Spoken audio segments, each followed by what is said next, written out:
everyone, and welcome to Chef AJ Live. I'm your host, Chef AJ, and this is where I introduce you to amazing people like you who are doing great things in the world that I think you should know about. Well, today is the second Sunday of the month, which means it's time for Nutrition Insights with Dr. Peter Rogers. And today he's going to be discussing vegan myths and fairy tales. Please welcome Dr. Rogers back to the show. So once upon a time, fairy tales. Yes. Love it. Yes. Yeah, I think it's going to be fun. Oh, Well, I got one thing I'll show the audience too. There's a good thing to do. You know, my wife the other day, I said, "Where are you going?" And she says, "I'm going to pick apples." So she took the kids going to pick apples. And I'm like, you know, me, I never do stuff like that. And I figured, well, it keeps her busy, gets her out of the house. I'll have some peace and quiet for a little while. But they came back and I'll show you what they got. Whole bunch of apples. I think that's a good idea. Because, you know, they're talking about putting that new 8-pill coating on the apples. So yes. I don't know exactly what it's on. I know it's on avocados, and I've heard it's on a lot of apples, but I figured, so go to those apple picking places and get a whole bunch of them. You know, now's the time to do it. Yeah, Just a lot of people are worried about appeal. Yeah, and I'll talk about it a little more later, but I really don't have much new info. But anyways, I thought that just struck me as a great opportunity. Go get it, because it's probably an industrial thing. They probably do it at some factory or something. So that sounded like a workaround there. Yeah. The worst part is it's not that they're doing it, but that we have no say in this other than to not buy it. I went to the grocery stores and I asked them, "You got a list of what it's on, what it's not on?" They're like, "Oh, no, we don't have a list." I'm like, "Oh, gee, that's helpful." They know they did tell me is they say if you come at certain hours, sometimes you can go when their buyers are there, the persons who purchase stuff for the store, and they might know. But the customer service people, I've never met one that's known. I've asked a bunch of them so far. Wow. Well, eat at your own risk. Yeah, it's kind of scary. Really. So when I think of fairy tales, I think of, you know, like, what's her name? Rapunzel and the Three Bears. Yeah, I got a whole bunch of stuff, as well as a bunch of myths, like Greek myths and other things related. And I'm going to relate them all to veganism. It'll all make sense. Okay, great. Well, I'm looking forward to your presentation, as always. Okay, here we go. All right, I got to start the slideshow. Oh, another thing was, one of the viewers after my last lecture had asked, am I a young earth creationist? You know, and did God make the world in exactly 7 days? And, you know, heck if I know. 1 day, is it metaphorically represent 100 years, 1,000 years, 10,000 years? I can't even understand my wife. How am I going to understand what God does? Okay. And they asked me, "Do you believe in evolution?" And I'm like, well, you know, I do know that one species can change into another. For example, how do you turn a fox into an elephant? You marry it. How do you turn a night owl? How do you turn a night owl into a homing pigeon? You marry them. Okay. And then they say, well, do humans really come from monkeys? And I can assure you that my family, my ancestors were created in the image of God. My wife's family, they might have evolved from monkeys. Hey, okay. Dr. Rogers, my comedy class starts up again at the end of the month. Why don't you take it this time? It's on Wednesday night. We have another famous doctor in the class. I think you should join. That sounds like a lot of fun. I would love to. I think you'd be great. I don't see your slides yet, by the way. Oh, you don't see them? You didn't see my slide? You haven't seen them yet. Oh, crap. I gotta, because I have the slides, but I had to, you have to press screen share. I hadn't screen shared yet in the, what do you call it? In the Zoom menu. Okay. So let me screen share in the Zoom menu. Okay. So I want to share my entire desktop. There we go. There you go. Perfect. Now you can see me, huh? Okay. And then just in the view, you want to change the view because right now it's. Yeah, because I got to go into my program and it's got to let me do my slideshow. Yeah, it's working. There you go. Okay, so that you already got that young earth creation stuff, right? Okay, so I'm gonna go to the next slide. So you got the sound of it without the picture. Okay, all right. The next thing, one last question before I get into the slides was, you know, people ask me, how do I cook? And I can just tell you, first of all, I just cook starches when I'm by myself and I boil water. That's all I do. I boil water for boiled potatoes, boiled sweet potatoes, rice, beans, oatmeal, quinoa. Okay. But on a regular daily basis, I'm lucky enough that I often cook the old fashioned way. I have a woman do it. Okay. And now my muses don't help me much with writing, but they make a good dinner and people say, "Whoa, isn't that sexist?" Everything you do nowadays, you get accused of sexism. And let me tell you something. No, that's what they want. That's what my mother wanted. That's what grandma wants, which grandma's really my mother-in-law. And that's what my wife wants. And contrary to popular legend, women are not that nice in the kitchen. Okay. There's no Florence Nightingale in the kitchen. You can't avoid the split tails in the kitchen.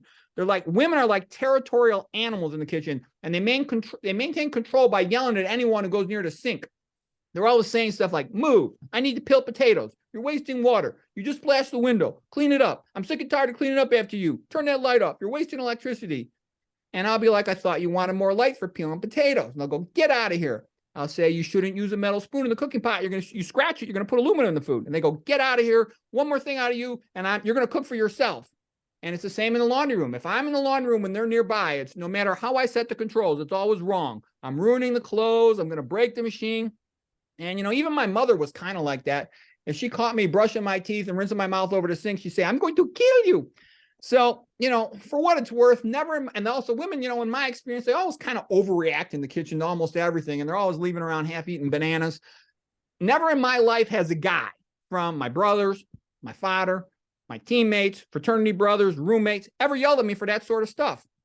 And I think what happens is my wife and my mother-in-law, they're trying to control me. They establish a baseline level of bitching, and the only way that things will be nicer is if I give in to their demands. And they almost always win any argument in the kitchen because they stick together and I don't have the energy to argue with them. Oh, I forgot to tell you about Rumpelstiltskin. Rumpelstiltskin story originated with, there was a miller, years ago who bragged that he had a daughter who could spin hay into gold. And the king found out and he said, okay, we'll bring her to my castle and we'll have her go out in the horse stall and spin the hay into gold. And of course, the miller had been bragging and exaggerating. And the king said, if she doesn't do it, then she will be executed. So the girl was crying. And then this man appeared, kind of this midget guy, strange looking guy.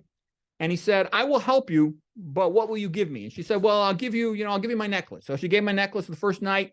And then the man spun the hay into gold. And then the second night, the king gave more hay. And so she gave him the ring from her finger and he spun that hay into gold. But the third night, the girl was crying and she said, oh, I have nothing else to give you, to the man who could spin the hay. And the man who could spin the hay was nice enough to spin the hay, but he was kind of a real grouchy, nasty guy. The miller's daughter wanted to watch him do it because it was a valuable skill, but he said, get out of here. He was real nasty about it. And so he said, I will spin the hay this time, but you must give me your firstborn child. Okay. And she figured the king was going to execute her the next day anyways if she didn't get it spun into gold. So she said, okay, fine. And the man did it. Okay. And then she kind of forgot about it. About a year later, she had a baby. And the little man came back and he said, okay, that child is mine. Give it to me. And she said, no, please, no. And he said, well, I'll give you one chance. I'll let you try to guess my name within 3 days. Okay. And she tried every name she could think of. She went through a name list, couldn't do it. And then she had a friend spying him and she saw the little man dancing around the fire and he said, she will never guess my name and I will win the game, for Rumpelstiltskin is my name. So anyways, then she guessed it. Okay. So my point was, I say that my mother-in-law is like Rumpelstiltskin. She's really grouchy, but she's a great cook. And if I just stay out of her way and leave her alone in the kitchen, I come back, it's all cleaned up. There's a great meal. The other day I was having some tightness in my chest, a little chest pain. So I talked to a cardiologist and he said, I need a stress test. So he brought me into a room that was a combination kitchen and laundry room. And then he brought in my wife and mother-in-law and he said I had to obey all their rules for 1 hour. It was very stressful. And Camille Pagula had said, teenage boys have only a brief season of exhilarating liberty between the control by their mothers and the control by their wives. By middle age and early old age, women have total control of their marriages. And that seems accurate in my experience.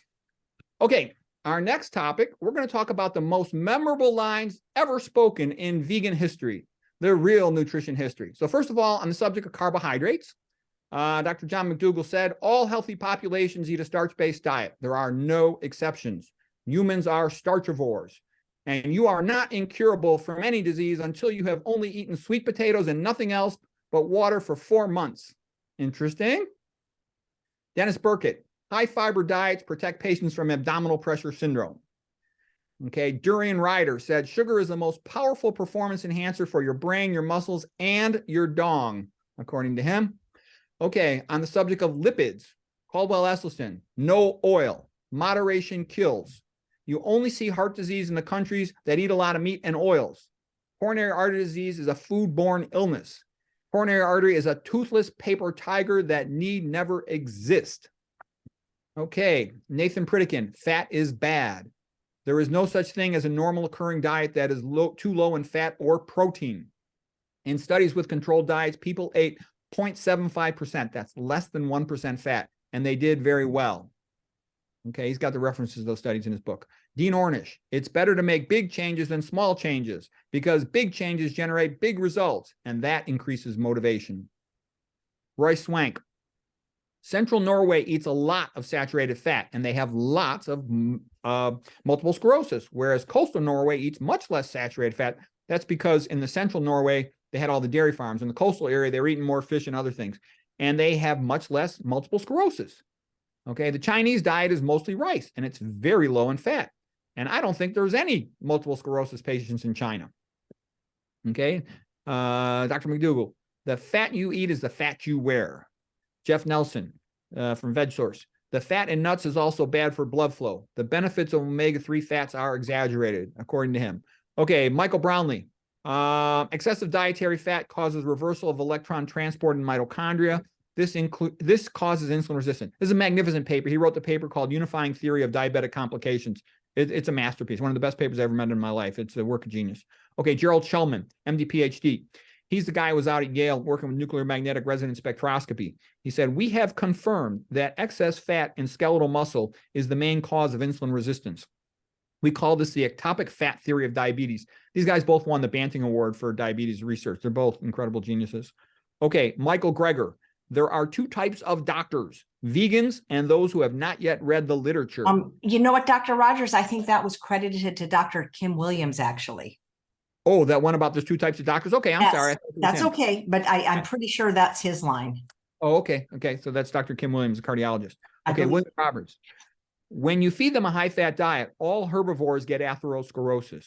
Humans are herbivores. Eggs are what you feed an animal to cause atherosclerosis. Because a lot of people ask me, are eggs good? Are eggs healthy? No, they're good if you want atherosclerosis. Pete Rogers. Okay, there's no such thing as good fats except secret fat, which is the conversion of fiber fat. Instead of trying not to be as fat as your cousin, try to be as healthy as you can be. The more profitable a disease, the less likely there will ever be a cure. Okay, on protein, T. Colin Campbell. Animal protein is the most powerful tumor promoter, especially casein. Dr. Kempner, low protein diet lowers the workload of kidneys. And he saved these kidneys from dialysis and reversed hypertensive retinopathy and a bunch of other things. Okay, James R. Mitchell, PhD. The less protein an animal eats, the longer it lives. And that seems to be true for humans too. He did a bunch of research on low protein diets and he referred back to Kempner's work. It was kind of impressive. He has a lecture on YouTube. Okay, Leonard Hayflick, he was working with human tissue culture cells, and he found that somatic body cells could only divide 60 times, and then they would go into senescence and die. And so he said, human somatic cells, most cells in the body, except for stem cells and germ cells, can only divide about 60 times before they die. That's now called the Hayflick limit. And it's quite relevant because, for example, here's Dean Ornish's quote about his work. Plant-based diets and stress management help to maintain telomeres, and this slows down aging. It delays arrival at the Hayflick limit. So what happens is with every cell division in a normal somatic body cell, soma just means body, the telomeres shrink, and eventually they keep shrinking into genes that the cell needs to live, so the cell dies. And so if you don't shrink your telomeres, the cell will not die. And the point is excessive psychological stress and animal food diets will shrink those telomeres and accelerate your aging and your path to death. And they also accelerate cancer growth. Okay, Anthony J., PhD, lipid biochemist. There's already a truckload of negative papers on soy.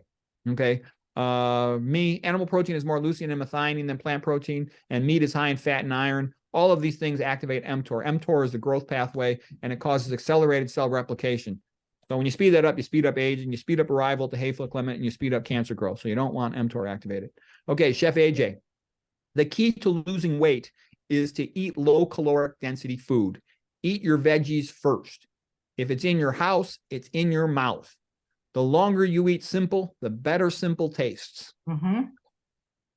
Yeah, and also if you or if anyone else has additional ones, I'm sure there's a whole bunch of them that I missed or don't know or forgot. Just put them in the comments. I'd love to hear them. I love that one you said about the more profitable your disease, the less likely there's going to be a cure. Yeah, good luck challenging chemotherapy. Wow. Richard Moore. The reason Black people have so much hypertension is because they don't eat enough potassium. It is not because of the sodium. Their sodium intake is not that high. It is because they hardly eat any processed plant foods. Populations who eat a plant diet have the same blood pressure in their teens and in their 70s. Okay, so, and it wasn't just the Black population, it's all the populations that eat a high salt diet. But the secret is the reason, like, why were the Japanese relatively healthy despite eating tons of sodium, like 12, 14 grams a day? Because they also ate a lot of vegetables. But if you have populations in America that are eating lots of salt, but they're not compensating for it by eating a lot of vegetables, they get relatively severe hypertension. And then everybody thinks, oh, it's the sodium, it's the sodium.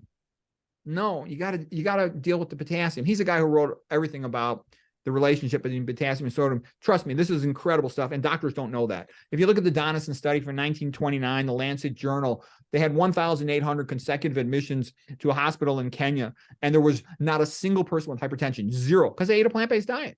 Okay, that's a big secret. The potassium is more important than the sodium. That is not widely known. Okay, John McDougall. It's the food. Dr. Claper and T.C. Campbell and others will be saying it's the food. That's sort of like become a pretty common mantra these days. Okay, put your faith in the food. The most common cause of autoimmune disease is leaky gut. That's not taught in medical schools or residencies. Specialists in rheumatology don't know that. I've talked to them. The body is always trying to heal. And the way I look at that, the body is always trying to heal, is that the body will go up 2 steps, but if you got bad habits, you're knocking it down a step, maybe even 2 steps, and it's hard to generate much healing. So that's why you got to avoid all these bad habits. And then, you'll progressively have a tendency to keep on healing in a good direction. Okay, Dean Ornish, vegetarian diet and stress management enabled men with biopsy-proven low-grade prostate cancer to lower their PSA, or at least keep it from increasing. So that was a magnificent study that these guys that had declined radiation or chemo or surgery for their prostate cancer and were in the so-called watchful waiting phase were able to keep their PSAs, prostate-specific antigens, as a blood test, same or decrease. It's the ones whose PSA bumped up who had to go on to surgery, radiation, chemo, all that stuff. So nice to control it with just, the diet and exercise, stress management stuff. Okay, Ruth Heidrich. The most common cause of disease is ignorance. It only took me 2 hours to become a vegan after talking to Dr. McDougall. I was a starch vegan, and then I later became a raw vegan. Both work. Both have kept me free of cancer. She was diagnosed with cancer about 40 years ago. Okay, and she's been cancer-free and running marathons and triathlons. Okay, Lorraine Day. You aren't sick because you have cancer. You have cancer because you are sick. You need to learn God's way of healing. It is the best treatment for most diseases, and it's free, which basically she's going to say means eat a vegan diet and manage your stress, that sort of thing. Okay, Jack Delatorre.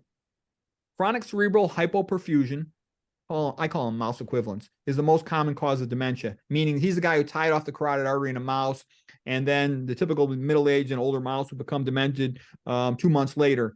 And he reasoned out that was due to cerebral hypoperfusion, a lack of blood supply to the brain. But when he did autopsies, the mouse wasn't stroked out. The mouse simply had atrophic brain on the same side he tied off the carotid. And it's a brilliant way to figure something out, because it's not just tying off the carotid. Not that many people have severe carotid stenosis or occlusion. The relevance is lots of people have overtreated hypertension. Overtreated hypertension, you have a mouse equivalent. Aortic regurgitation, aortic stenosis, AFib, congestive heart failure. They're all mouse equivalents, okay? All right, P. Rogers. Neurovascular uncoupling is the most common cause of dementia. The Delatorre theory is a subset of this. Most experts focus on the heart, but I focus on the brain, and the brain is much fussier. It's more than the food. It's also the toxins. I actually think that's a big spot where the whole vegan community is screwing up, in my opinion. Let me explain what I'm saying here. Everybody knows that doctors don't know anything about nutrition. MDs don't learn anything about nutrition. And the vegan community is great in nutrition. That's their great strong point. But what I'm saying is medical doctors, MDs, and also most people in the vegan community, they have not studied toxicology much. And I think that's a big gap in the knowledge. And look at it as, instead of looking at it as a pain, oh, I got to learn all this stuff, look at it as an opportunity. It's an opportunity for improved health. It's an opportunity to help your patients, your clients, learn about all this toxicology stuff. And toxicology is just things like what's in your water, what type of water filter should I use, what's the difference between organic and non-organic, what's, things like that. They're useful to know. And I'm going to talk about some of that sort of stuff today with regard to Circa. Oh, these these films. My last thing on my slide got clipped off here, and was with regard. I talked about my spinal ischemic and chemical degeneration theory, how the spine degenerates. I look at many thousands of spines. It's a long story, but I wrote quite a bit on that. And the point is, it's mostly ischemia. Just like we talk about ischemia being what damages the heart and the brain. Well, duh, it damages everything. You get total body ischemia. Okay. Now, another thing I want to share with you is I just finished reading sort of a biography about Samuel Johnson. The book was actually called The Club, and it was about a literary club where he met with a bunch of fellow writers and actors and poets. And this is back in London in the 1760s. And then I noticed that after he died, he was a great man of letters. He was buried in Westminster Abbey. I thought that was kind of cool. And they have something in Westminster Abbey called the Poets' Corner. And Samuel Johnson, that's his bust there of Samuel Johnson. And they have all these other famous poets, and there's quite a lot of them. And Samuel Johnson said, a nation's greatest glory is her writers. And I thought, that's nice. That's interesting. And there was also this guy more recently, Stephen Hawking. And he's sort of a mathematician, physicist, astronomer, and he wrote the book called A Brief History of Time. And, I read that book and a long time ago, and I thought, it's a decent book, but I don't know if this guy's really a genius. He had amyotrophic lateral sclerosis, a disease similar to multiple sclerosis in some ways. And I was thinking, this guy, I don't know if this guy's really genius. And then I read, well, he had ALS, he's in the hospital. And while he was in the hospital, he seduced 2 nurses. And I'm saying to myself, if some guy with ALS could be in the hospital and seduce 2 nurses, he must really be a genius. Okay, then here is the area for the coronation at Westminster Abbey. And I thought to myself, that's nice. Here's a beautiful painting of Queen Victoria at her Jubilee celebration in Westminster Abbey, having the celebration there is very nice. And I thought to myself, what? We ought to have the same thing for the nutrition world. And Chef AJ's name is Abby J. So I thought we could call our building Abby J. Abbey. I love that. I love that. That's funny. Yeah. And, I think the first year we could elect the king and queen of the nutrition world every 2 years. And we'll start out with Caldwell Esselstyn and Chef AJ. And I think that would be very nice. I love it. They also have a choir area in the Abbey, and they'll sing some songs here. So I wrote a little song for the occasion. Amazing starch, how sweet the sound that saved a slob like me. I once was fat, but now I'm thin. Was blind, but now I see. So anyways, I don't got much of a voice, but Oh, that's great. I think it works. And there's other songs on. I'm not going to, sing because I know nobody wants to hear that. But I just had a little fun. Look at the words here. You can take a lot of songs like "Here We Go Round the Mulberry Bush" and make different versions. Like here's the Big Farmer version. This is the way we drug the proles, drug the proles, drug the proles. This is the way we fleece the proles, fleece the proles, fleece the proles. I don't know. I had a little fun with that. I don't know if anybody thinks that's funny, but I enjoyed it. Okay, now. Another nice thing I noticed is they've got a lot of sculptures on the walls. And I figured this would be a way to make money that we could generate some funding to make the vegan Abbey Pantheon. Okay. And these statues, they kind of remind me like an action figure. So each financial donor could get like an action figure statue of themselves in there. And we could also have like, in the Middle Ages, they had guilds and the guilds would fund things. Okay. So for example, take a look at this painting. What guild do you think funded this painting? It's the Archers Guild. Notice how his body is like shaped like a bow and arrow, and he's like pulling back on the legs. And notice how her position echoes his position. So that was the idea. And it's a beautiful painting from 1435. I think it's magnificent. That's what the guild funded. And I think we should have the same thing for the modern medical guilds. Okay, we've got guilds. Oh, by the way, there's also statues outside the building. Here's a gargoyle, and this looks like some form of eagle or something. So I thought we could do the same thing with the different medical profession guilds, okay? For example, radiology department could have a statue of someone having a barium enema to symbolize radiology. These are some sculpture ideas. CV surgery, cardiovascular surgery, can have a person undergoing open heart surgery. And my artist friend, put a handsaw there. I told him I wanted a circular rotating buzzsaw, but you get the idea. I noticed that there's always seems to be a lot of men looking at the statue of the woman undergoing a speculum exam, but I never see any women watching the statue of the man undergoing cystoscopy. I have seen there tends to be a few women standing around chatting when the man undergoes a wallet biopsy. Very interesting. Okay, now there's been a lot of vegans who've been getting the word out, trying to educate the public, the masses, and you got Chef AJ handling the cards here at this bout, and Dr. McDougall is going head to head with Big Meat, and he's got the Notre Dame Fighting Irish shorts on. Big Meat and Big Pharma, Big Food tend to go together. Okay. So as far as the fairy tales, I've kind of mixed in the fairy tales with the myths, just sort of whatever worked to make it go along, and a lot of them have a pretty straightforward connection. So first of all, Humpty Dumpty, you know, was a bit of an arrogant fellow. And he said, when I use a word in a rather scornful tone, it means just what I choose it to mean, neither more nor less. And then Alice over here says, well, the question is whether or not you can make words mean so many different things. Humpty Dumpty says, the question is who is to be the master? That is all, the word or him. So anyways, we know that Humpty Dumpty fell. And so my point is, you want to get your act together with your diet and your health habits before you have an irreversible event, like a myocardial infarction or a stroke, okay? And there's an old quote, it's sort of anonymous, I don't know who made it. If you eat a low-fat vegan diet, you don't need a doctor. If you eat a sad diet, no doctor can save you. And it's an oversimplification, but it's pretty close to accurate. So get your act together, the sooner the better. And Lewis Carroll has a lot of other good quotes. You know, for example, one of them from Through the Looking Glass is, the rule is jam tomorrow and jam yesterday, but never jam today. And I'm like, you know what? That reminds me of my wife. Whenever I ask her if we're going to do it, she seems to say that. Okay. Now, we can also learn a lot from studying other civilizations, epidemiology, and even studying some of the ancient civilizations. And this right here is a painting of the lost city of Atlantis, you know, related to ancient Greece. Kind of cool. They got the little mini sub coming in.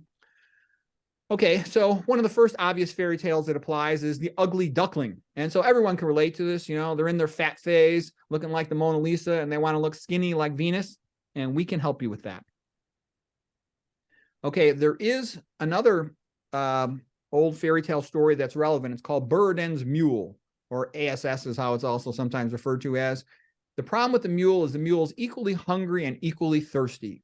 And he's placed equal distance between water and food. And because the mule can't make up his mind, he starves to death and dies. Okay.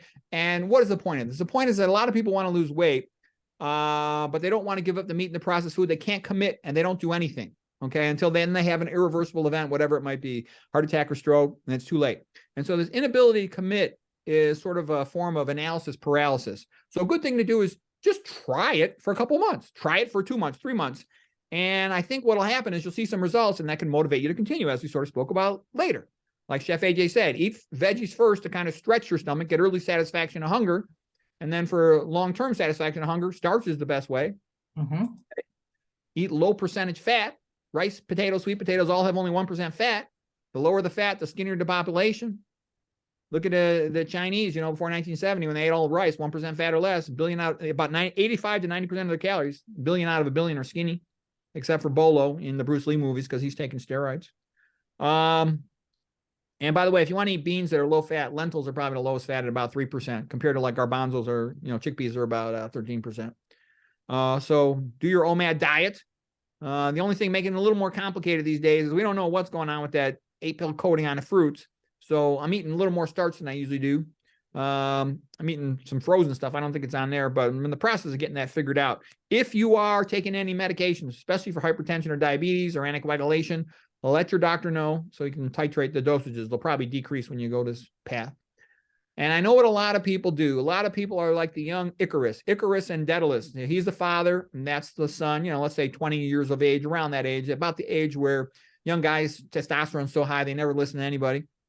And anyways, his father told him, don't fly too close to the sun. And the equivalent of that in nutrition speak is don't be tricked into this keto, paleo, low-carb carnivore cycle, because they get an early loss of water weight and they're all happy, but then they crash and burn. Here's Icarus falling down into the water. Okay. And here's a picture or two of Icarus after he's crashed, you know, from flying too close to the sun. His wings melted in the story. But in our story, basically, they get constipated, burnout, and a yo-yo cycle, a short-term weight loss followed by gain. It just doesn't tend to work. I liked also this painting from ancient Greece. This is Diogenes. He was sort of the homeless street philosopher. And he walked one day in the evening with his lantern, and people said, what are you doing? Where are you going? He says, I'm searching for one honest man. So I'm kind of joking. I'm searching for one honest promoter of paleo, keto, carnivore diets, because when I look at the science, I don't see it.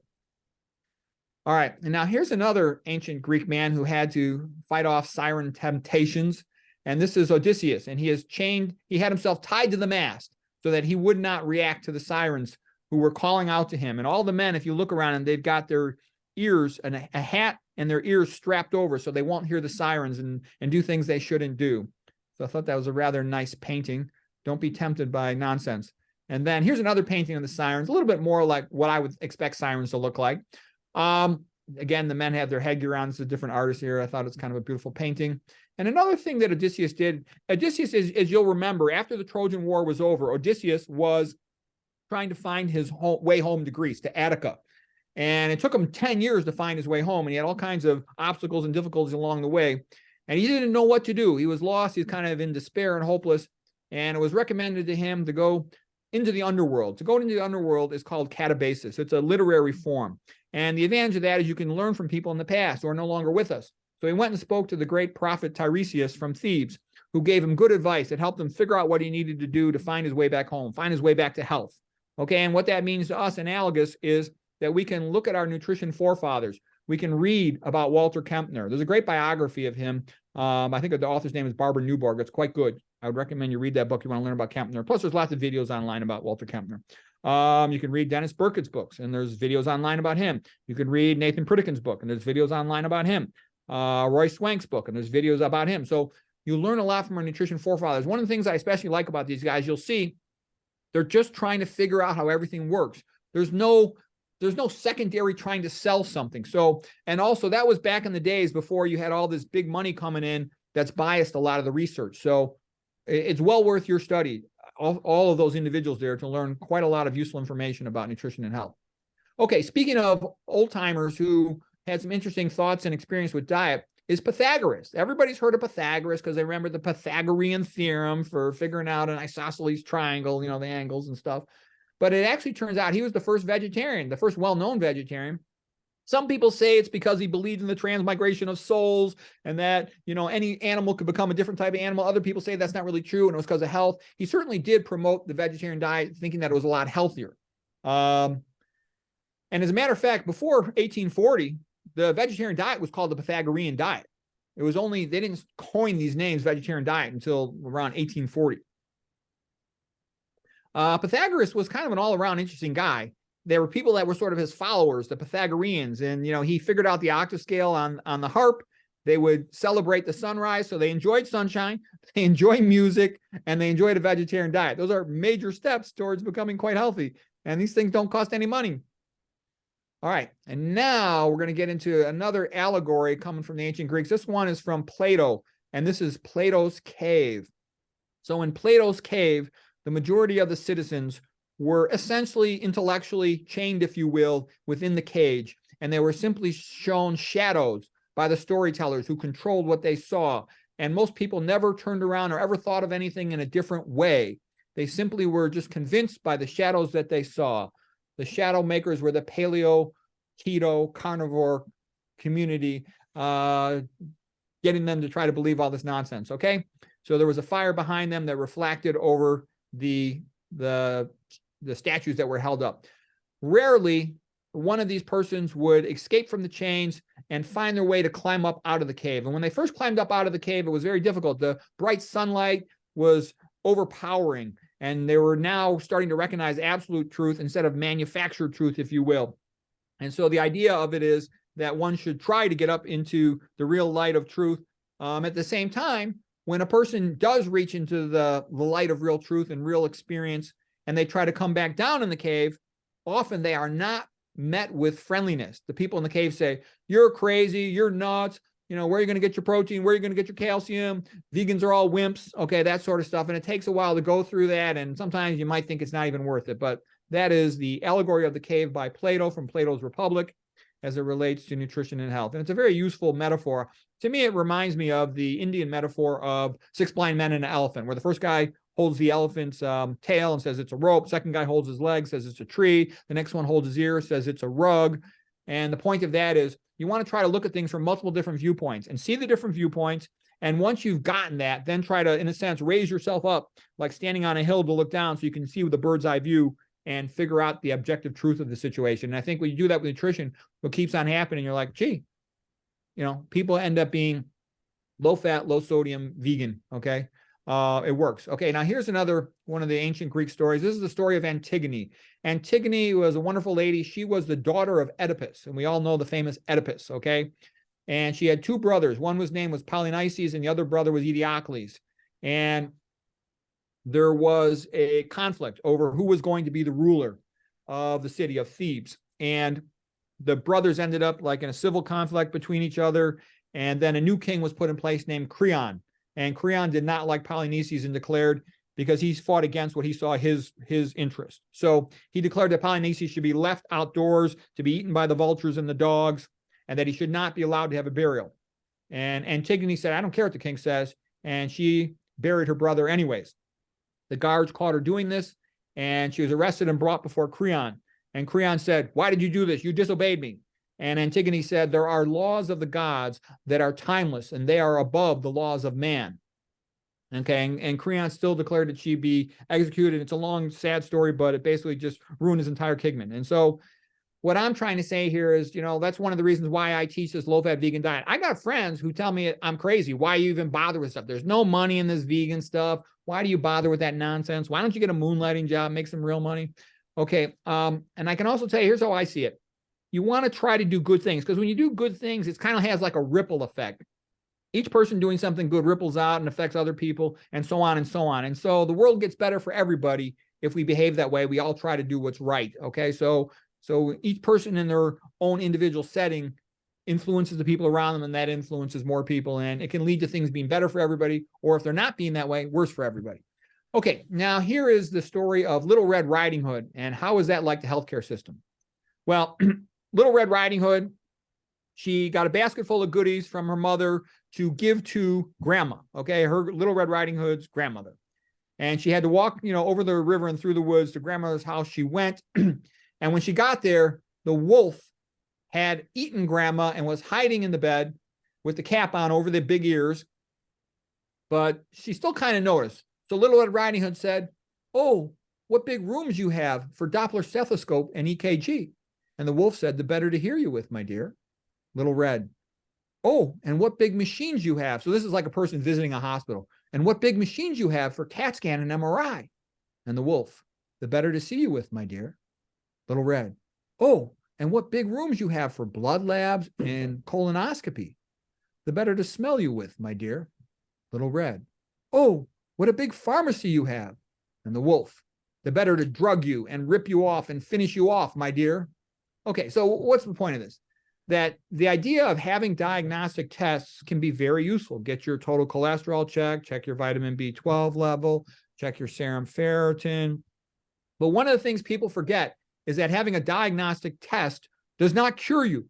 You cure yourself by doing all of the things that are free for health in general, okay? Get your sleep, get your exercise, manage your stress, okay? Eat a good diet, avoid toxins. So what I'm saying is everybody tends to like going for diagnostic tests. I see tons and tons of people. Every single hospital in the whole Western world has like a river of people lined up every morning waiting to go for diagnostic tests. But how many want to go vegan? About 1 in 10,000. Okay, so how is Pandora's box, or what medical test is Pandora's box like? Well, first of all, here's a radiology joke for you. What is the definition of a healthy person? Someone who hasn't had a body CT yet. So body CT means a body CT of the chest, abdomen, or pelvis, all right? And the reason why somebody's healthy until they have that is because almost always there's a whole bunch of incidentalomas. An incidentaloma means you find something that's probably nothing, but it might be a small tumor, okay? And so then they get stuck in these workups, and like a lung micronodule. We see those all the time. It's probably at least 70% of people have some type of lung micronodule, okay, or nodule. Hepatic thoracic aorta, then they're stuck in follow-ups for that. Thick esophageal wall, thyroid nodule, thoracic spine bone lesion, liver low density lesion. Okay, liver possible enhancing lesion, a THAD, transient hepatic attenuation deficit, kidney lesion, atypical kidney cyst. Okay, nowadays too, they lower the radiation dose on CAT scans, meaning there's more scatter. And because there's more scatter, that means more noise. Cysts look noisy, so you can't tell a lot of times if it's really just a benign cyst, especially with a non-contrast scan. Got to get a follow-up, go for an ultrasound, go for an MRI. And a lot of times you go to some private practice hospital, the first screening CT might be free, but then all the follow-ups, you got to pay for them. And that could be a lot of money and a lot of time of worry, okay? And a lot of it really depends on your pretest probability. Okay, now Zeus, by the way, we're going to talk a little more about Prometheus. In our case, we're going to call him Plant Man Prometheus, but Prometheus was the Greek who stole fire from Zeus. Zeus was like the god of ancient Greece, the head boss guy, okay? And because he was mad at Prometheus, he played a trick on him. Prometheus had a brother. Prometheus means before, Metheus is thought. So this is prothought, forethought, thinking in advance. Prometheus was very wise. His brother was a little bit slow, Epimetheus, and that means afterthought. So anyways, he sent a woman there, a beautiful woman named Pandora, and she brought with her a mysterious box. And she was highly curious, and she was not supposed to open it, but she could not control her curiosity. And once she opened it up, all kinds of things came out of there, all these problems for the world. And it's kind of funny in a sense, like the Bible, sort of blames things on Eve. She's the one who ate the apple.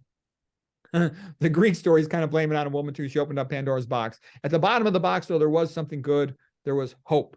Okay. So what am I trying to say is be careful about going for screening body CTs, because yes, and if you have a problem, let's say you're symptomatic, abdominal pain or something like that, you can have a highly beneficial result from that CAT scan, and it's good to get it, okay? But to just walk in for a screening CT for the heck of it when you don't really have any significant symptoms, you're much more likely to find incidentalomas, okay? You ask any radiologist, they deal with tons of these every day. When an internal medicine doctor sends a patient for a screening CT, they expect to get follow-ups from it. I've had one internal medicine doctor just say to me, the bane of her existence is doing these follow-ups. She says that's half of her time every day. Okay, let's see. Okay, so there's some nice paintings. The other thing I say is the way I see a lot of these patients, I showed you that the Little Red Riding Hood and the Wolf is they're kind of overwhelmed by the big size of the hospital, all the fancy technology and the machines, and they're like a deer in the headlights, if you will. And so on the one hand, they're kind of intimidated by it, and they will agree to almost anything, even if they don't understand it. And the other thing is, some patients I've noticed, they sort of see going to a hospital as like this interesting adventure, and what I'm trying to say is these are the pilgrims on their way to Canterbury. And what I'm saying is a hospital is no joke. Okay. It's serious business. It could have a major effect on your health. So you don't want to be going there unless you have a good reason. Okay. If you want to get a screening study, there's always doctors that are happy to scope you from below, happy to scope you from above. What I would do is I would try to lower my pretest probability. My mother died of colon cancer, so I did get a colonoscopy in the past. The gastroenterologist told me my colon was so normal it wasn't even funny. And what I do now is I just optimize my health habits to lower my risk. So my pretest probability of having a colon cancer or a polyp even is much lower than my risk of having a complication. So there's no point in me screening. And so I prefer not to screen. And another thing that's not widely realized is that you look at some of these cancer curves. In Japan, for example, even though they smoke like chimneys, same thing in Papua New Guinea, they had much, much, much less lung cancer than Americans did. And I think the reason is because the Americans had a double risk factor. Not only the cigarette smoke, they were also eating the westernized diet, which, with all the high fat and the sodium is going to cause tissue hypoxia. Tissue hypoxia greater than, let's say, 35% can induce the Warburg effect, causing mitochondrial dysfunction because the mitochondria needs oxygen to make ATP. And when the mitochondria is injured, the cell can transform itself into functioning like an anaerobic bacteria, which is how cancer behaves, okay? So that's the metabolic theory of cancer. And so what you want to do is minimize your risk factors to lower your risk of that, okay? And then this is something I alluded to earlier that, we know that the low-fat vegan is the way to avoid almost all the chronic diseases and live a good long life and probably have an average age of death 90 or older, okay? Whereas if you go down the meat and oil processed food, you end up drug, chop with surgery, bye-bye money, dead early, okay? But what I'm saying is avoid toxin. This is the big thing that up until recently, I think the vegan community has not been too aware of. And pretty easy to learn toxins. You simply just have to start looking at them. Study estrogenic chemicals, study heavy metals, study preservatives, study excitotoxins, mitochondrial toxins, circuit toxins, okay?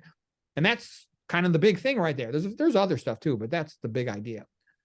Okay, now I want to just briefly talk about what is it like to be a nutrition expert and how much feedback do we get? I said this before. If you're a good athlete, everybody likes you. The owner of the team likes the athletes. The coach likes the athletes, wants them to win. The teammates do. The fans do.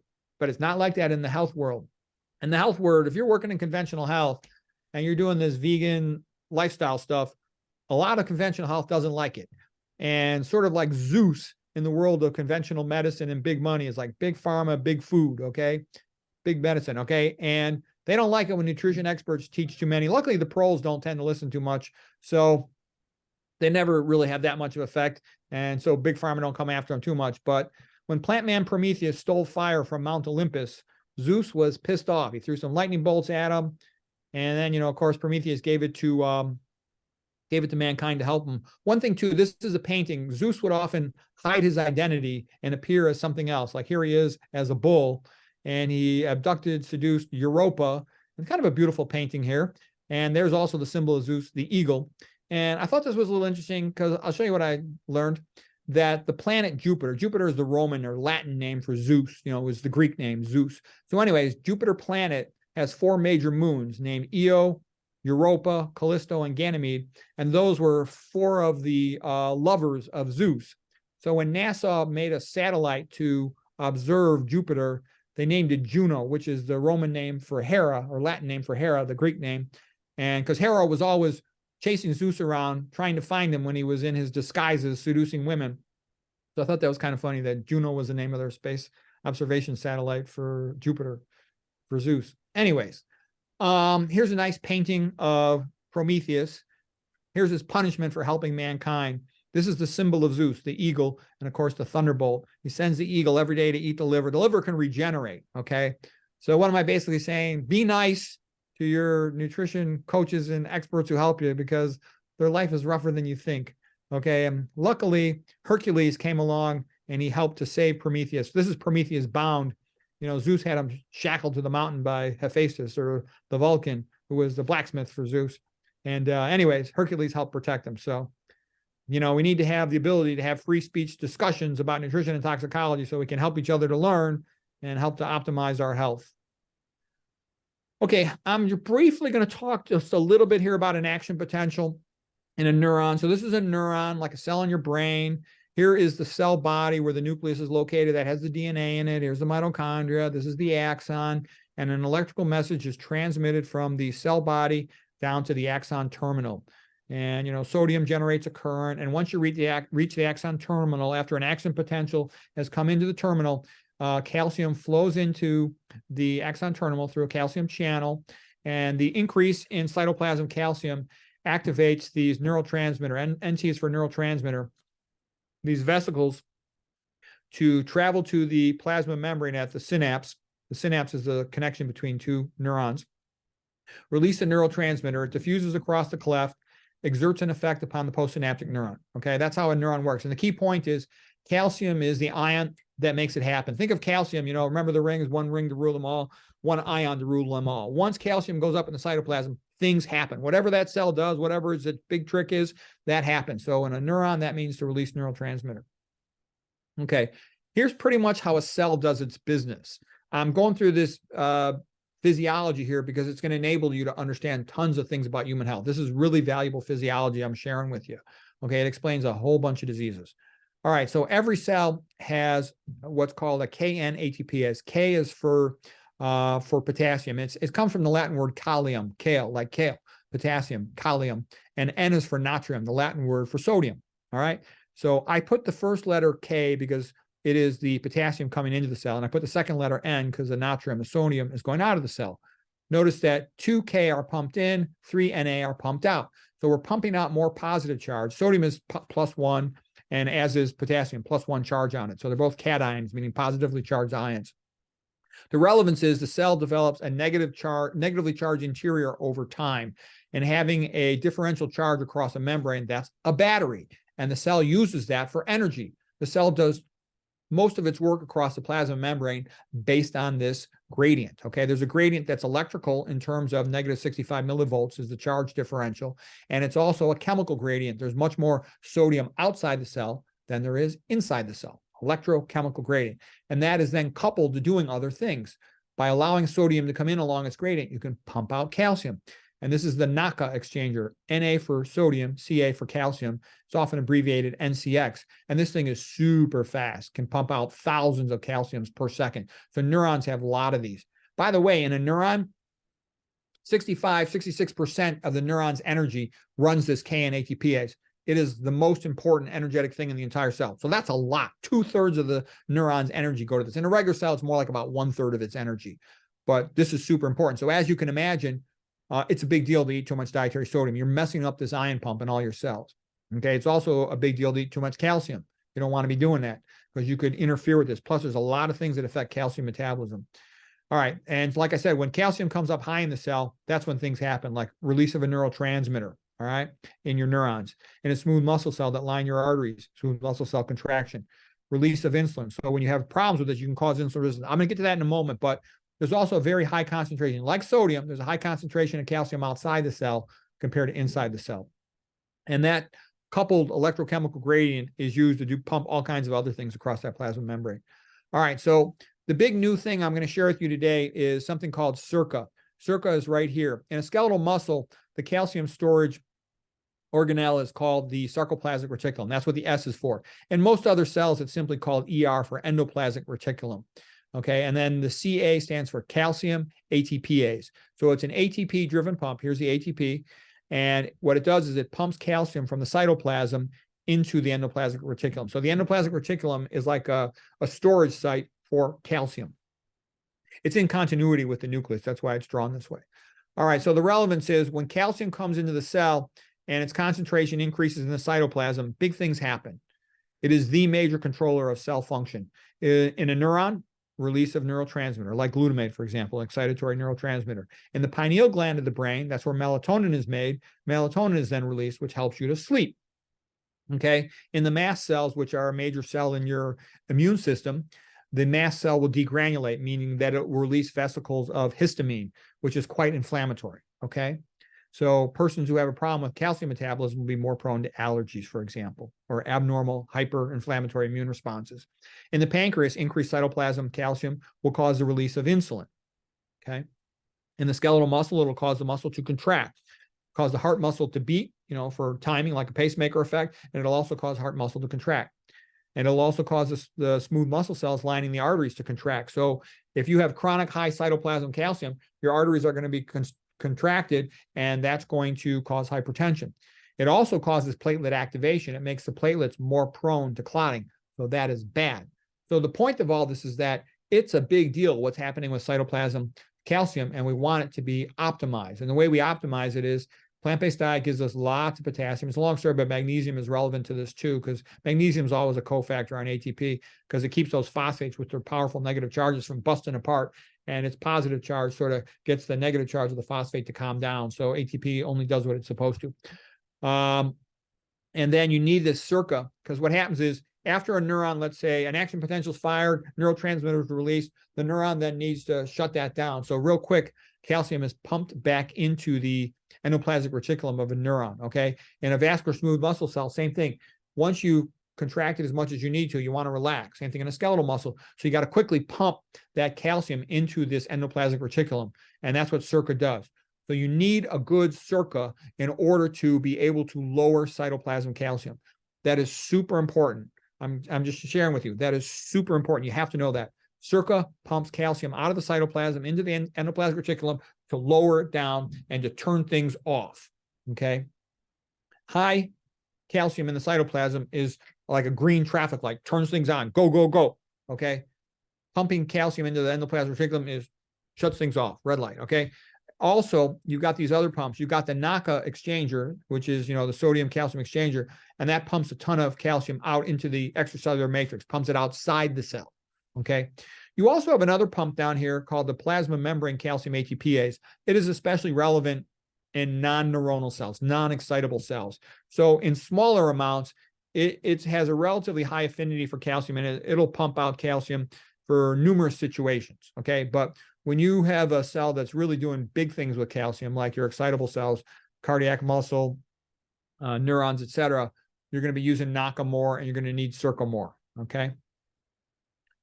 All right, so why is that such a big deal? Because there's tons of things that lower SERCA function. All of your halogens tend to be toxic to it, less so iodine, but take a look at this. Bromine, which is a typical component of flame retardants. So if you look at the surgical gowns, the blue gowns, for example, I know we got a lot of healthcare professionals here.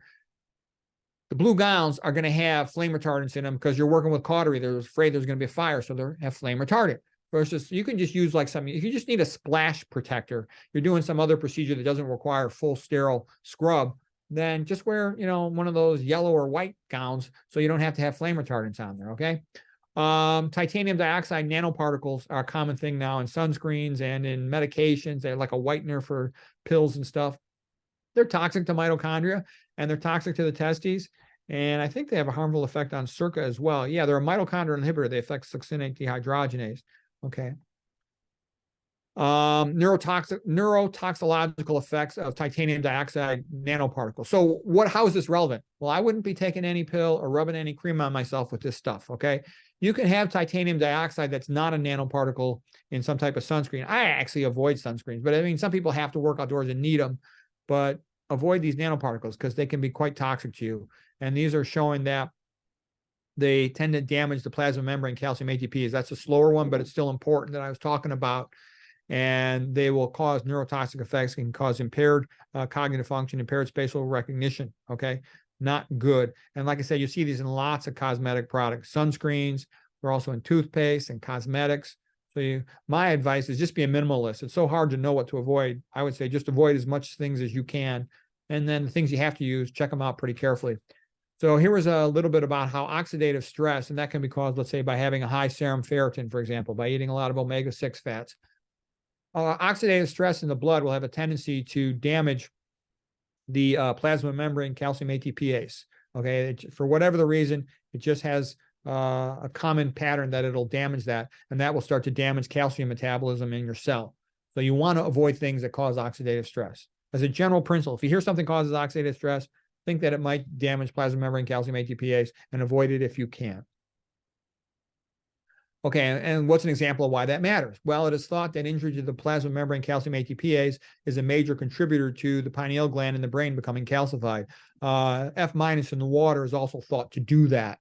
Okay, so you want to avoid those things because it's a more, and I look at head CTs all the time, every day, and I can tell you, I see more than half of them in people over 60, their pineal glands are calcified, which means that they're making less melatonin, which is going to make it more difficult for a person to sleep. Okay. So one of the things you do to sleep better is get rid of caffeine. Stop the caffeine. You don't need it. Right. You can taper it off, but that's one thing you can do. Avoid anything that's a stimulant, tobacco.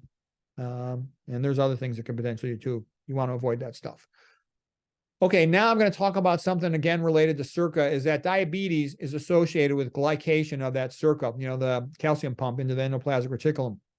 And decreased SERCA function is associated with worsening of diabetes. They're a vicious circle, okay?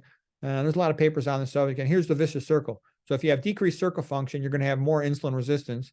More insulin resistant means worsening diabetes, which causes more increased blood glucose level, hyperglycemia, and that will cause glycation of SERCAs.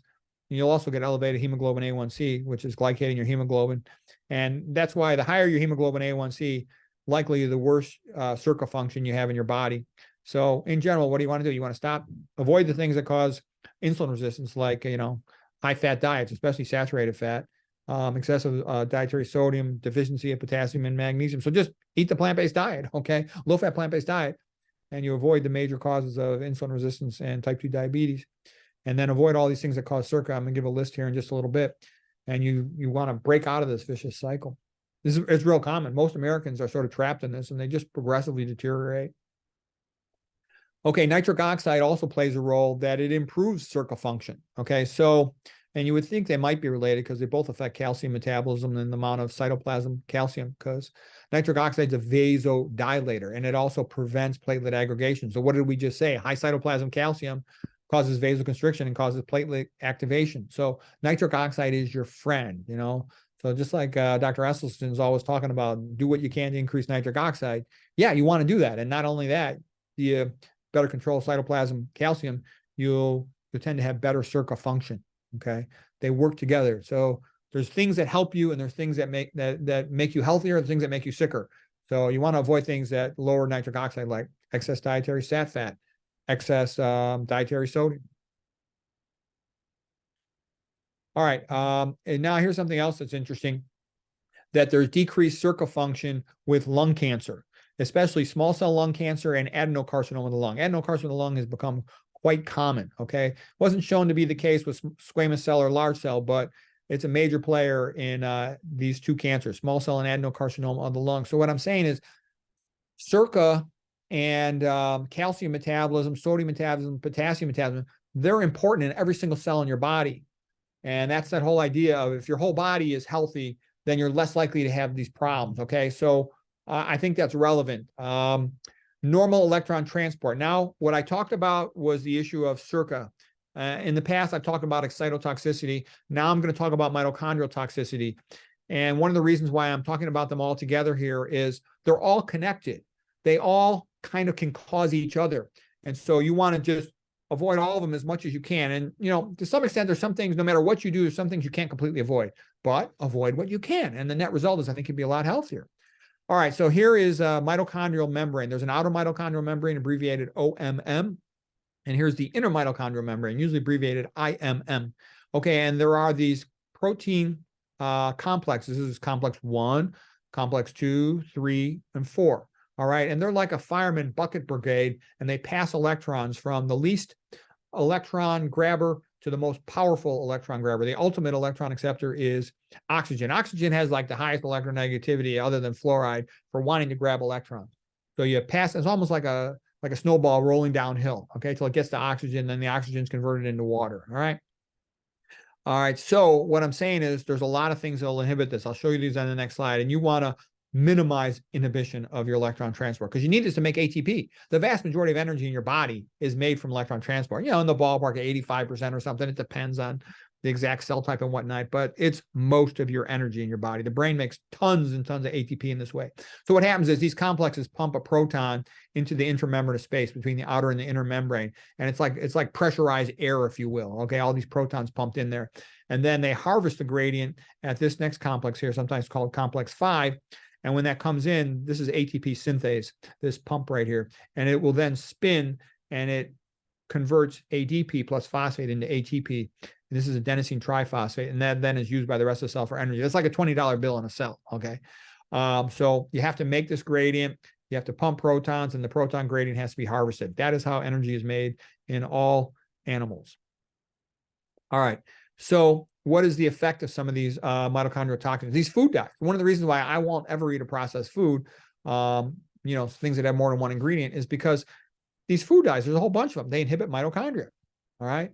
And a lot of things you wouldn't even really think about it, but all these fungal inhibitors, most of them, the commonly used fungal inhibitors, they inhibit electron transport. They're inhibiting succinic dehydrogenase, which is complex 2. And it's very unique in the sense that it's both a participant in Krebs cycle, an enzyme of Krebs cycle, as well as an electron transporter on the inner mitochondrial membrane for oxidative phosphorylation. Okay, so fungicides inhibit mitochondria. So here's a crazy slide. I collect mitochondrial inhibitors. I've kind of been interested in them, so I'm collecting like the ones that are clinically relevant to us. And as you can see here, fat is like the big one. Fat, especially saturated fat, tends to inhibit when it's present in excessive amounts, complex 3. And it'll actually cause electron transport to reverse, and that causes insulin resistance. And the best discussion of that is in the Michael Brownlee paper that I alluded to earlier, Unifying Theory of Diabetes Complications. Okay, but then it turns out there's a whole bunch of other things that do it. For example, HG, mercury, and that has a tendency sometimes to get into high fructose corn syrup, which is the reason why I'll never eat anything with high fructose corn syrup.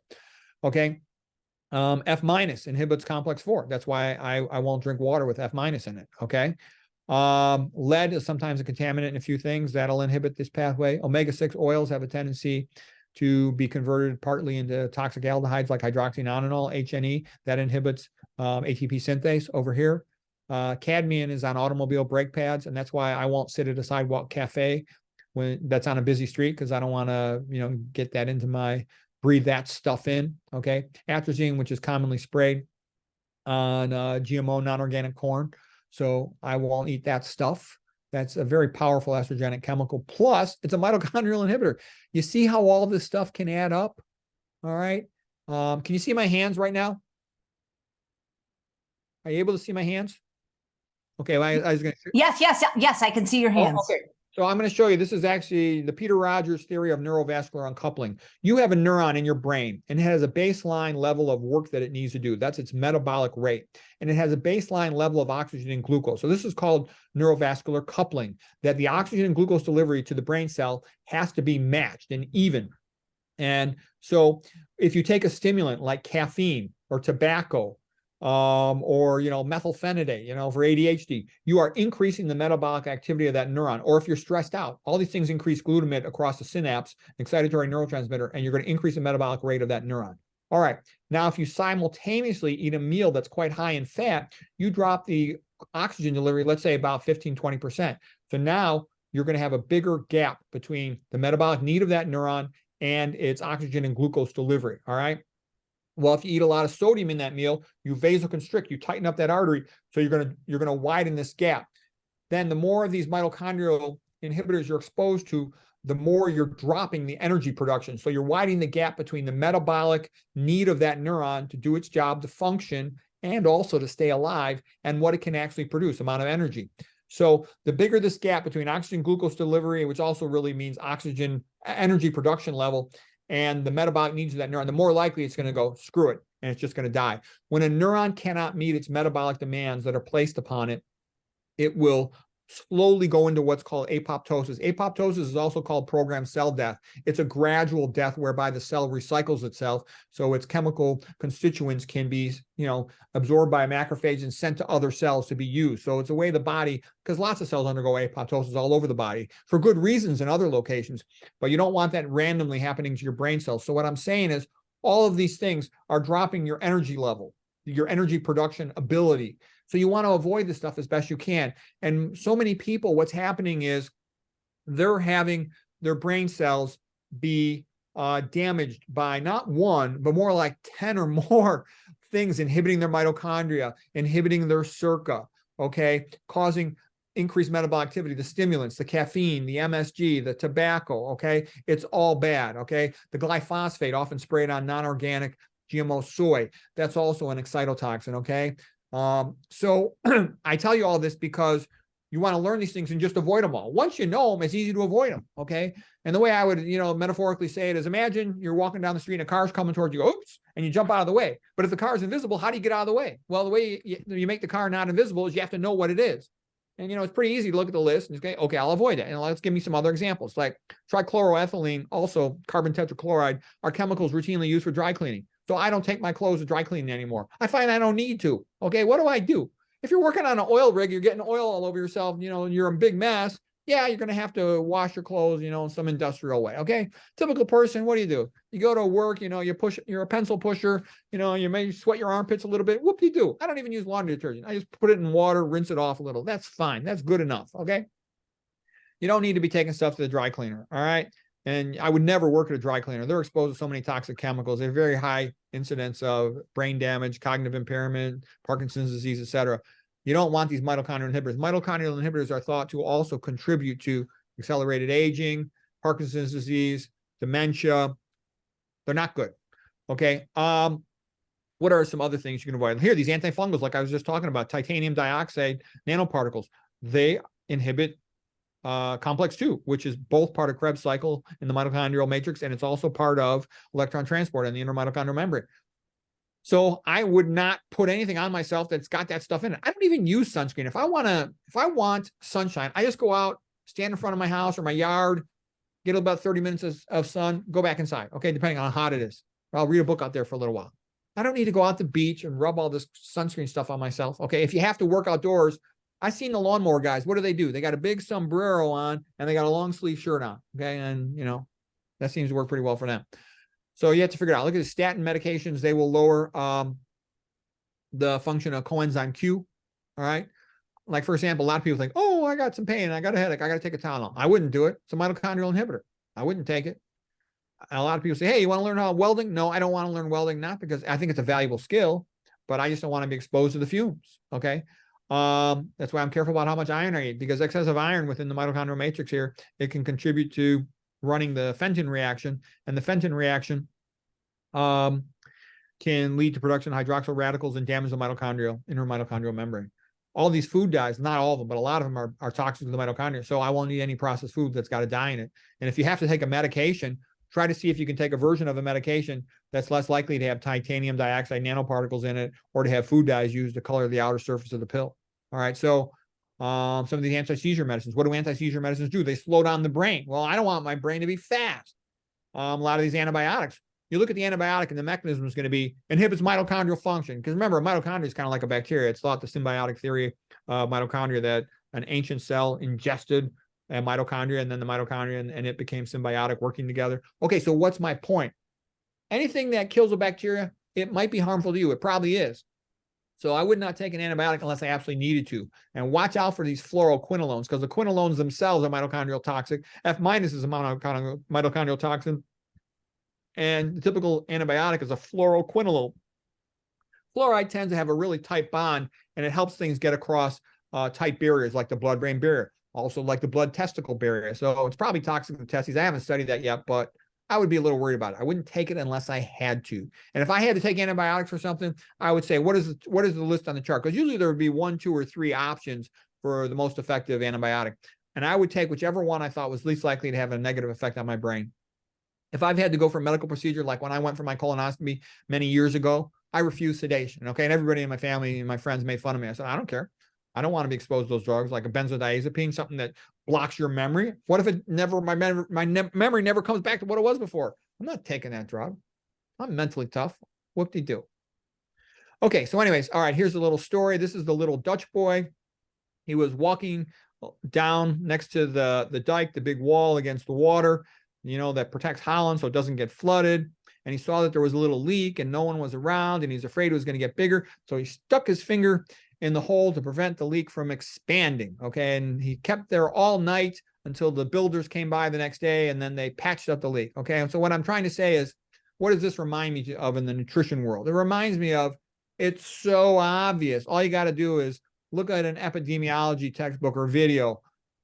Everybody in the plant area, they're skinny with no diabetes or hypertension. Everybody in the meat and processed food area, they're all a bunch of fatsos. Okay. So it's obvious. So I see all this accumulating evidence reminding me of the water coming at the dike, and it's about to break the dike open. And you figure, a couple of years from now, everybody's going to be a vegan.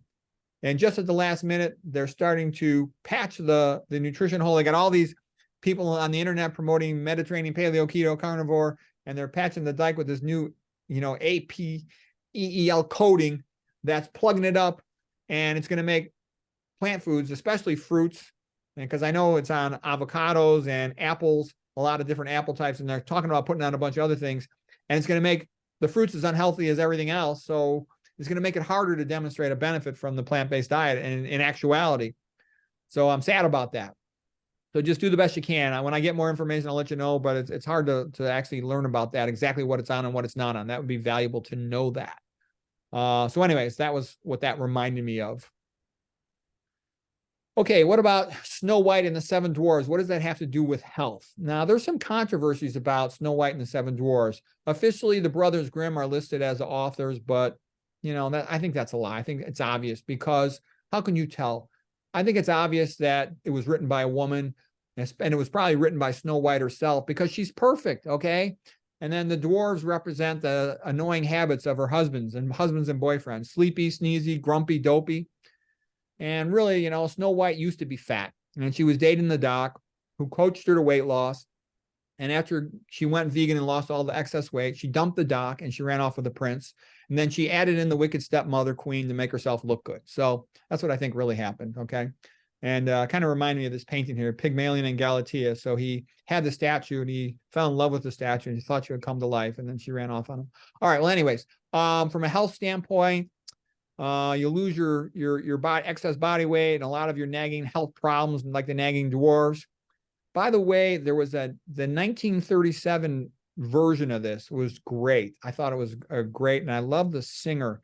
The lady was Adrienne Castellotti, and the man was Harry Stockwell. If you listen to that song, you can find the internet in 5 seconds on YouTube, for example. The Wishing Song is beautiful. And that reminded me of another song. One of the best all-time love songs is Sweet Mystery of Life. And that is by Nelson Eddy and Jeanette MacDonald. Trust me, if you look that up and you get the good version of it and you hear him singing, it's absolutely I know beautiful. that song. My father used to love it. Oh, sweet mystery of life, at last I found you. Yep. My parents too. They loved it. And I love it too. It's just beautiful. It's great. It's true love there in music. Okay, here's some things associated with decreased circle levels. Obesity. In general, the fatter the person, the higher the body mass index, BMI, the lower the circle level, circle function, okay? The worse sleep apnea, the worse circle is functioning. It's almost like a barometer of health, okay? The more hyperlipidemia, the higher the LDL, the lower the circle function, okay? And it has been said, Dr. Ornish and Dr. Esselstyn, that if a person follows a low-fat vegan diet in general, even though some people have a higher set point, it seems, and they're eating 100% plant foods, some will still get a little bit higher atherosclerosis LDL level, but they have good outcomes long-term, has been their experience. even if they don't get their cholesterol as low as they want. Usually that means a total cholesterol below 150. That's what Esselstyn used in his studies, and that tends to be kind of agreed upon. Also coming from the Framingham study, the persons who kept their total cholesterol below 150 had much better long-term cardiovascular outcomes. In diabetes in general, again, same type of correlation. The higher the hemoglobin A1C, the more likely they had poor circuit function, because they go together, because circuit gets glycated and that makes it dysfunctional. They also had more risk of cognitive impairment, neuronal cell death. Type 2 diabetics in general have really low circuit function levels. That's a big concern. Like I said, too, it's been my experience, a lot of diabetics I talk to, pretty much most of them over 60 that have diabetes, they're not functioning that great cognitively. They're not necessarily demented, but they're certainly cognitive slow. And my internal medicine friends say almost all of their patients over 60 are cognitively slow. Okay. Versus you look at somebody who's a low-fat vegan without diabetes, they're still mentally sharp. Okay, heavy metals. Most of these cause decreased circuit function. Lead, you got to be careful just be careful, know what you're eating, that it's not contaminated with lead. Okay. Mercury can contaminate high fructose corn syrup, like we talked about. Aluminum can get into a lot of things. That's sort of a topic. That's a big topic. There's a whole good book on that. The Christopher Exley book, Imagine Yourself in Aluminum. That's a good book. So anyways, I think part of the reason why Rome fell was they started using all lead pipes for their plumbing, and the plumbing that Rome had, and that caused cognitive impairment in the aristocrats. Coal burning electric plants pump aluminum into the air. A lot of paints will have aluminum in them, so you want to avoid that. Oh, that's lead. We'll have lead in them. Coal burning electric plants have lead in them. Sorry, that's what I meant to say. I actually color coded these, so PB is in bold black print right here. Mercury is in yellow right here, and aluminum is sort of in this silverish looking stuff, aluminum looking stuff. Anyways, food preservatives. Again, you want to avoid processed foods because they got to keep stuff on the shelf. Otherwise, if it gets returned to them, they lose money. So lots of preservatives, BHA, BHT, TBHQ, they're associated with decreased circuit function. Okay. Even some of these breads, just something called potassium bromate. Remember, that's a halogen. It's also toxic to circuit. A lot of food dyes, red number 3 in particular, is toxic to circa. Grilling meat, you don't want to be doing that. I won't even be in the kitchen if somebody's cooking meat. And if they're grilling meat outside, I don't want to be around. Things that give off VOCs, volatile organic compounds, as they transition from liquid to solid, often have a toxic effect on circuit, like paints, glues, and adhesives. So if somebody's using that stuff, they should ventilate the area as well as possible. And if you don't have to be in that area, get away from that area. I don't like anything that stinks. Your nose is given to you for a reason, and you should pay attention to it. Air fresheners, you don't need them. I had to avoid that stuff. Okay. I had a relative who was sick and having asthma symptoms. And, I sort of examined their house. They had a whole bunch of candles. They were lighting candles and all over the place. There's a lot of toxic things sometimes in these candles. I wouldn't be doing that. Okay. They stopped doing the candles and their health improved. It's good to have a HEPA filter in your house. A lot of halogens, have a negative effect on circuit. We talked about F- from your tap water, the Cl- from tap water also. You need that as a disinfectant, sanitizer until it gets to your house, but you don't need it. That's another reason why, even though a lot of people think, oh, swimming is the greatest exercise, I don't think so, because you're probably swimming in water with F- and a lot of chlorine. I don't like that. PCBs, they're estrogenic. The nonstick coatings on cookware, I would avoid all these nonstick coatings. I think they're toxic because that's POFAS. I would avoid that stuff. You can get Instapots that are just stainless steel. That's like a pressure cooker, so it doesn't have nonstick type coating, and you avoid the problems with that stuff, which is like a polymer or fluoride. Some of the dental floss will be lined with Teflon, which is really like lining it with a form of a polymer of a fluoride-like material. You want to avoid that. I get the simple unwaxed ones. Because they can leach F- into the food and other related chemicals. Flame retardants, you want to avoid them when you can. Like I said, I avoid dry cleaning because of these chemicals. I try not to work with stain removers or disinfectants if I can. If I have to work with some chemical that's a powerful chemical like that, open the window, get a fan, avoid inhaling it as best you can. Okay. For aluminum, for example, you talk about aluminum. How do you get exposed to aluminum? Well, if you put aluminum foil in contact with your food, that's an exposure. If you have a deodorant that's a spray-on, that's the worst. If you could smell it, that means it's getting into your olfactory nerve, the cranial nerve of smell. And that also means that it has the highway right up to your brain, okay? You don't want to be smelling aluminum. You don't want to be inhaling aluminum. Okay. It's another reason why I think having an air filter at home is worth it too, for that reason. Excess psychological stress tends to decrease circa. Recreational drugs are all bad for circa. Alcohol, tobacco, MJ, cocaine, they're all bad for circa. They also, not only are they bad for the circa function in your brain, they tend to be bad for circa in your gonads. MJ in particular was bad for that. I don't like it. Alcohol is just a direct neurotoxin. It's a poison. I recommend zero alcohol, zero tobacco, zero MJ. Okay. And of course, zero of this. A lot of estrogenic chemicals as a side effect, they can decrease circa function, like BPA for hard plastics, nonylphenol, like as in detergents. It's another reason you don't need dishwasher detergent if you're not cooking with oil. At least I don't. And you don't need you don't, even though the ladies in my house, they use it just because out of habit and they cook for themselves with oil. You don't need laundry detergent if you're just, sweat a little bit in your clothes, just rinse them off. You don't need that stuff, because liquid laundry detergent, you're going to get 3 estrogenics. You're going to get BPA from the hard plastic of the bottle. You're going to get phthalate estrogenics from the conditioner to soften and mold the plastic. And then you're going to get the laundry detergent itself, something like nonylphenol. So that's 3 estrogenics on your clothing that's in contact with your skin all the time, transdermally absorbed, like dissolves like. They're both lipids. Nanoparticles, avoid nanoparticles like titanium dioxide in sunscreens. I talked about this earlier. Zinc oxide nanoparticles, common in sunscreens, for example. Plus oxybenzone, another common chemical in sunscreens, is estrogenic. Pesticides and herbicides, that's one of the reasons why I prefer to eat organic. And there's other ones. Anyway, so that just gives you an idea of some of the things you can avoid to avoid circa. And we talked about it. It increases the risk. Things that lower circa function increase your risk of diabetes. And diabetes becoming irreversible because they'll cause endoplasmic reticulum stress, whereby we don't need to get into all the details of that, but the management of insulin doesn't work so effectively. Increase your risk of heart failure. They increase your risk of atrial fibrillation and worsening of atrial fibrillation. Okay, they predispose you to being hypertensive. They make your platelets more prone to clotting. This is all bad. This is all stuff. Things that plug up arteries are bad. Okay. Things that narrow arteries are bad because they make you more hypertensive. They cause atherosclerosis. Plug up an artery in the brain, you got a stroke. Plug up an artery in the heart, you got a myocardial infarction and a heart attack. Not being able to regulate your intracytoplasmic calcium because your circuit is not working, it makes you weaker too, because the muscle has to constantly be raising and lowering its cytoplasmic calcium. So those circuit pumps have to work well if you're going to be optimal fitness and strength and endurance.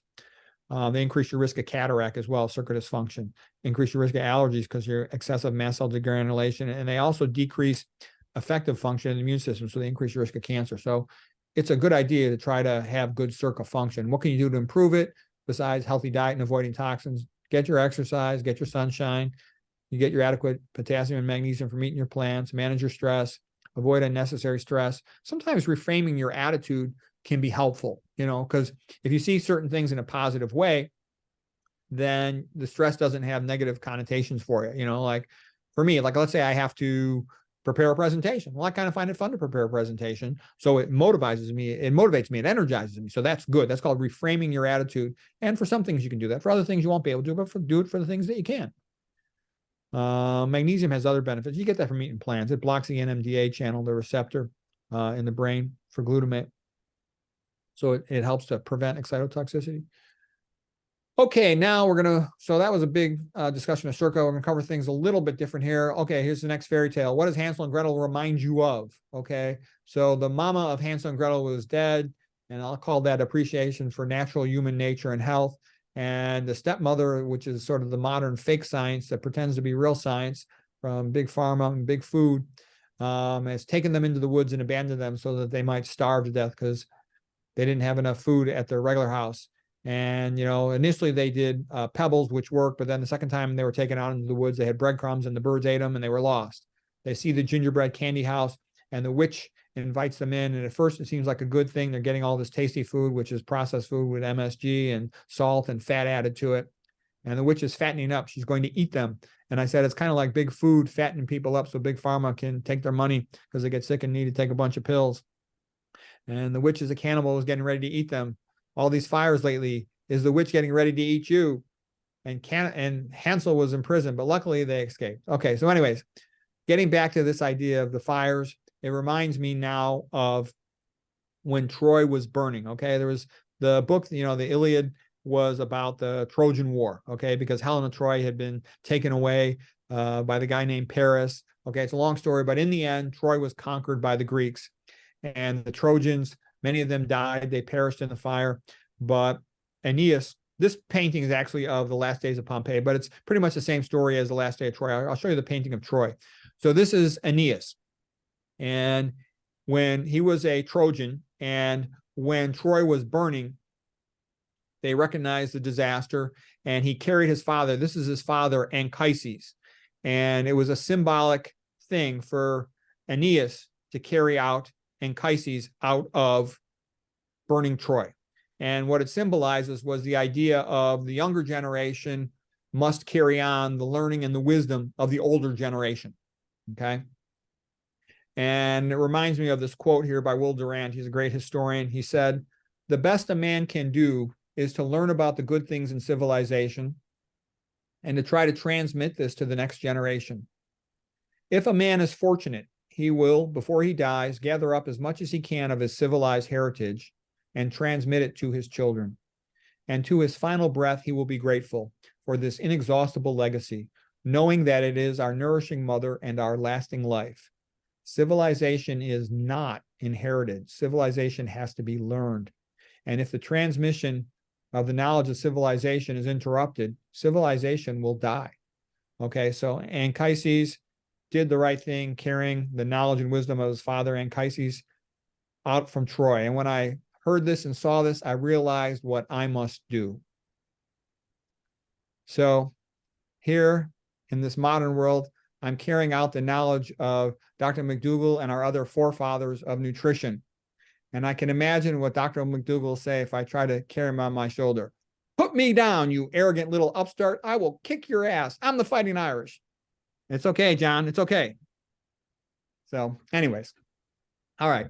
Now here is Rip Van Winkle. So Rip Van Winkle is a story by Washington Irving whereby he fell asleep for a long time, and like over 20 years. And when he woke up, he was amazed at how much the world had changed. And what am I talking about? They're now talking about DBS for depression. DBS is like deep brain stimulation for depression, okay? And I'm saying this is what happens when doctors forget the old ways and don't know nutrition. They rush to complex things, pharmaceuticals and surgeries. And I'm saying this is like crazy to me, okay? You walk into a modern psychiatry suite and you're offered powerful chemicals, which might be helpful in the short term, like for a psychotic episode, but in the long run, they can have the effect of being like a chemical lobotomy, okay? And then you can also get electroshock therapy, convulsive therapy, ECT, electroconvulsive therapy, which causes a seizure, all right? And that can have an effect similar to an electrical partial lobotomy, okay? And now they're talking about DBS and other surgical procedures like a surgical lobotomy. Option number 4, run for your life. And I'm kind of joking there, but what I'm saying is you should exhaust all the minimally invasive, safe things if you've got the time. Now, if you got somebody who's, more severely ill and they might need to go to pharmaceuticals initially, there might be special cases when that is the case. But diet can have significant effect on mood. Avoiding toxins can have an effect. Getting one's exercise, talking to friends and family, prayer, religion, role models, mentors, figures, sometimes they can help. Sometimes reading about people who've recovered from depression, avoiding any substance abuse, having a new purpose. All I'm saying is nowadays, if the drugs don't work, electroshock is often tried, which causes a seizure. And if electroshock don't work, they sometimes will go with this DBS, deep brain stimulation, where they'll cut a hole in the skull and place an electrode. And what I'm trying to say is that's a pretty dramatic thing. And, I would just make sure you tried all this stuff before you go to something like this. I think to go to this almost seems a little crazy in my opinion. And I do have a lot of knowledge of psychiatry. My father was a psychiatrist, okay? So I would talk to him, okay? And I think he had an exaggerated, my dad was a good guy. He never once lied to me. He was smart. He was nice. And he did the Did you best say he was a psychiatrist or a psychologist? My father was a psychiatrist. Wow. So he was quite involved with all this neuropsychopharmacology. I actually considered being a psychiatrist, but I didn't see it as being that challenging to me at the time. But in retrospect, I like the brain, and as a psychiatrist, anything you read about the brain, it kind of carries over to your job. So that might have been an okay thing in the long run. But I can see I learned so much about what you can do with medications to lower anxiety and stuff. So I would optimize all that stuff before I would jump to the pills. But okay, here's a neuron. You know, again, we show the cell body up here. Here's the axon. The action potential is transmitted from the cell body. Really, it initiates typically at the axon hillock, transmitted to the axon terminal. Calcium comes in, neurotransmitter vesicle merges with the plasma membrane, diffuses across the synaptic cleft, exerts an effect on the postsynaptic neuron. So here it is with the calcium. So the action potential, calcium comes in, neurotransmitter goes across the cleft. Here's a dopamine synapse, for example. The dopamine travels across the synapse, binds with the dopamine receptor. So DA is for dopamine, R is for receptor, and exerts an effect on the postsynaptic neuron. If you give an antipsychotic, what it'll do is it'll block, let's say, the dopamine receptor, and then you'll have less of a dopamine effect. It's thought that psychosis, like schizophrenia, is thought especially associated with dopamine increased amounts in the synapse. A lot of these theories are quite oversimplified. They're much less accurate than people think. So here's a simple synapse, let's say, for serotonin. Serotonin is released, goes across the cleft, binds to the postsynaptic receptor, and then it's taken back up in the serotonin reuptake transporter. So those are called SERTs, okay, a SERT. Okay, so if you give a drug like a typical antidepressants, you know, like Prozac or any of the other antidepressants that are serotonin selective reuptake inhibitors, they're called SSRIs, they will inhibit this serotonin reuptake, all right? But compensatory things will happen on the neuron. The neuron might make more SERTs, okay? The postsynaptic neuron, because now there's going to be more serotonin in the cleft, might downregulate some of those receptors. So it has fewer receptors, okay? The presynaptic neuron might make fewer serotonin vesicles. So what happens, what I'm trying to say is, when you take one of these pills, compensatory adaptations happen in the neuron, and they can become much more complex than you would first expect. Because a neuron quite often isn't just one simple synapse of a presynaptic and a postsynaptic neuron. That's illustrated to get the general idea. But in the real world, it's often more like a symphony, and there's multiple synapses all interacting together. And when you start changing one of them with a drug, all kinds of compensatory adaptations are happening around them. And what I'm getting at is you might find yourself in a place where it's harder to get back to your original normal, okay? And I'm kind of joking. What did Dorothy say in The Wizard of Oz? There's no place like home. There's no place like home. And so what I'm trying to say is be careful about excessive neuropsychopharmacology and staying on them a prolonged amount of time, or you can get adaptive changes in your neurons that might be very hard to recover back to normal from. And a lot of them have cognitive impairment effects in the long run. All right, so we won't go into any more about that. What I'm basically saying is there are things that make you healthy, and you want to increase these in your life. Your exercise. We talked about that activates the AMPK pathway, the adenosine monophosphate pathway, which is maintenance and restoration, and just maintaining a healthy, steady state. Your sunshine, friendships, good relationships, laughter, you know, having a purpose in life, an attitude of gratitude. All this stuff makes you healthier. The low-fat, vegan, starch-based diet. All right. And then you want to avoid all these things that make you sicker. We talked about the poor diet. Today, we talked about SERCA inhibitors, mitochondrial inhibitors and excitotoxins. So it's worth your time to learn about this. You know, like Socrates had said, we should learn about what is good for us and what is bad for us, and then choose what is good for us, okay? And there's a lot of stuff to know here, but simply being aware of it is the hardest part, because once you're aware of it, you can learn it and then learn how to avoid it and just do that, and you'll be healthier. That's how you get healthier. And you have to be willing to do it, you know, and you can't just, you know, be like Burden's ass, or the mule that couldn't make up its mind and couldn't commit. Just commit for a couple weeks, couple months, and then you can always change your mind and see what happens. Okay, and I actually think that's kind of like a big secret to long-term health, is that, you know, as you get older and you kind of see how the world works, you realize that we're all kind of in this game together, and we need to help each other. If we all help each other, we'll have a longer springtime and a shorter winter, and we all benefit. You know, that ripple effect, everybody's better off. So keep that in mind. And as you learn, you can help more people around you if they're willing to listen to you for what that's worth. So anyways, that's our talk for today about myths and fairy tales and their relationship to nutrition and health in the vegan diet. Nice. I'm going to stop the screen share for you so we can see you nice and big. Boy, do you ever lecture at medical schools? I do some, yeah. And medical students love having me teach. You know, it's sort of, though, they're a little afraid to invite somebody talking about vegan nutrition at a medical institution, though, where the main thing they do is sell drugs. But the medical students love it. I've had medical students come up and thank me. And I have a little joke I play with medical students. Here's what I say to them. I say, I can read your mind. I know you better than you know yourself. I'll say within 1 hour of speaking to you, I can teach you more than you learned about helping people in your entire college education and your entire medical school education. And if you're a resident, your entire residency. I know that from experience because they will have studied, let's say a senior medical student, let's say a senior resident in internal medicine. They won't know anything because they're taught basically, here's how conventional medicine works. It tells the students that everything has an unknown cause or it's genetic. Because if it's an unknown cause or genetic, then they have to buy a drug or it's a deficiency. So deficiency, you have to treat it with the drug to replace the deficiency. Genetics, there's nothing you could do, take our drug. Unknown cause, nothing you could do, take our drug. That's what all their book chapters are. And that's why, like when I was a young guy, I used to think I was first in my class, 333 students. I used to think the big pathology textbook out of Harvard was just like this great book, the great learning of mankind. Here it all is in this book. Now I look at the book as like a comic book, a joke. And I say that because you look at the chapter on atherosclerosis. They don't know what causes atherosclerosis. I do. Okay. You look at the chapter on coronary artery disease and atherosclerosis as it relates to the coronaries. They will say, we don't know what really causes it. High cholesterol contributes to it. Treatment is a pill, a stent, or an open heart surgery. Versus look at Esselstyn, 198 patients in a row, 4 years. No recurrent events in the patients who followed the diet. Okay. Look at Ornish's data on reversing coronary artery disease and all the other ones too. Okay. Look at Kempner, for example. And then what I'm saying is it's like that for everything, just about all the common diseases, autoimmune diseases. They don't even mention leaky gut. They don't even mention chemical mechanisms of transforming cells into PAMPs and DAMPs. Okay.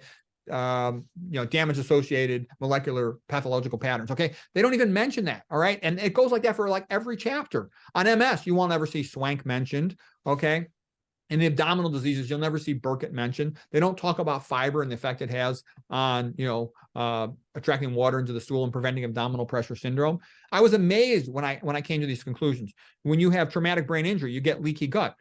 None of the neurologists know that, okay? And so they don't include management of leaky gut in their treatment of traumatic brain injury or in their treatment of stroke. But it should be because you've got an ischemic penumbra adjacent to the major site of necrosis that you're trying to preserve. Well, you need to know that because simultaneously, when you have traumatic brain injury or a stroke, you're also going to have increased blood-brain barrier permeability while you have increased intestinal permeability. And so you're going to get more toxins coming across that leaky gut, and they're going to have more access to the brain because you got leaky blood-brain barrier. So you need to know that, okay? But no one knows that in conventional medicine. So it could be tremendously beneficial. I'll tell you, any hospital in the Western world, I could dramatically improve their outcomes if they would invite me to teach the doctors. But none of them will because there's no money in it, okay? No one ever invites me anywhere. It's a fact. Well, we invite you back every month for Chef AJ Live. I'm grateful for that. I love being on your show. That quote you said, the more money in the disease, the less likely there is to find a cure. That's pretty profound. Yeah, and in my experience, it's true. Wow. Well, I have a few questions that live viewers have sent in, if you wouldn't mind answering them. Sure. Okay, so the first one is from Allie. Dr. Rogers, if Botox Cosmetics or Botox for migraines, either one, do they have any effects on the brain or possibly for dementia in the future? I don't know. I don't work with Botox, so I wouldn't know. But if it was me, I would see if I could solve my problem some other way first before I would do that. I mean, maybe that person needs that. Maybe it helps them. Great. But I'm just saying is I have found that most of my problems, I can usually solve them just by paying attention. I always ask myself for any disease, what causes this disease?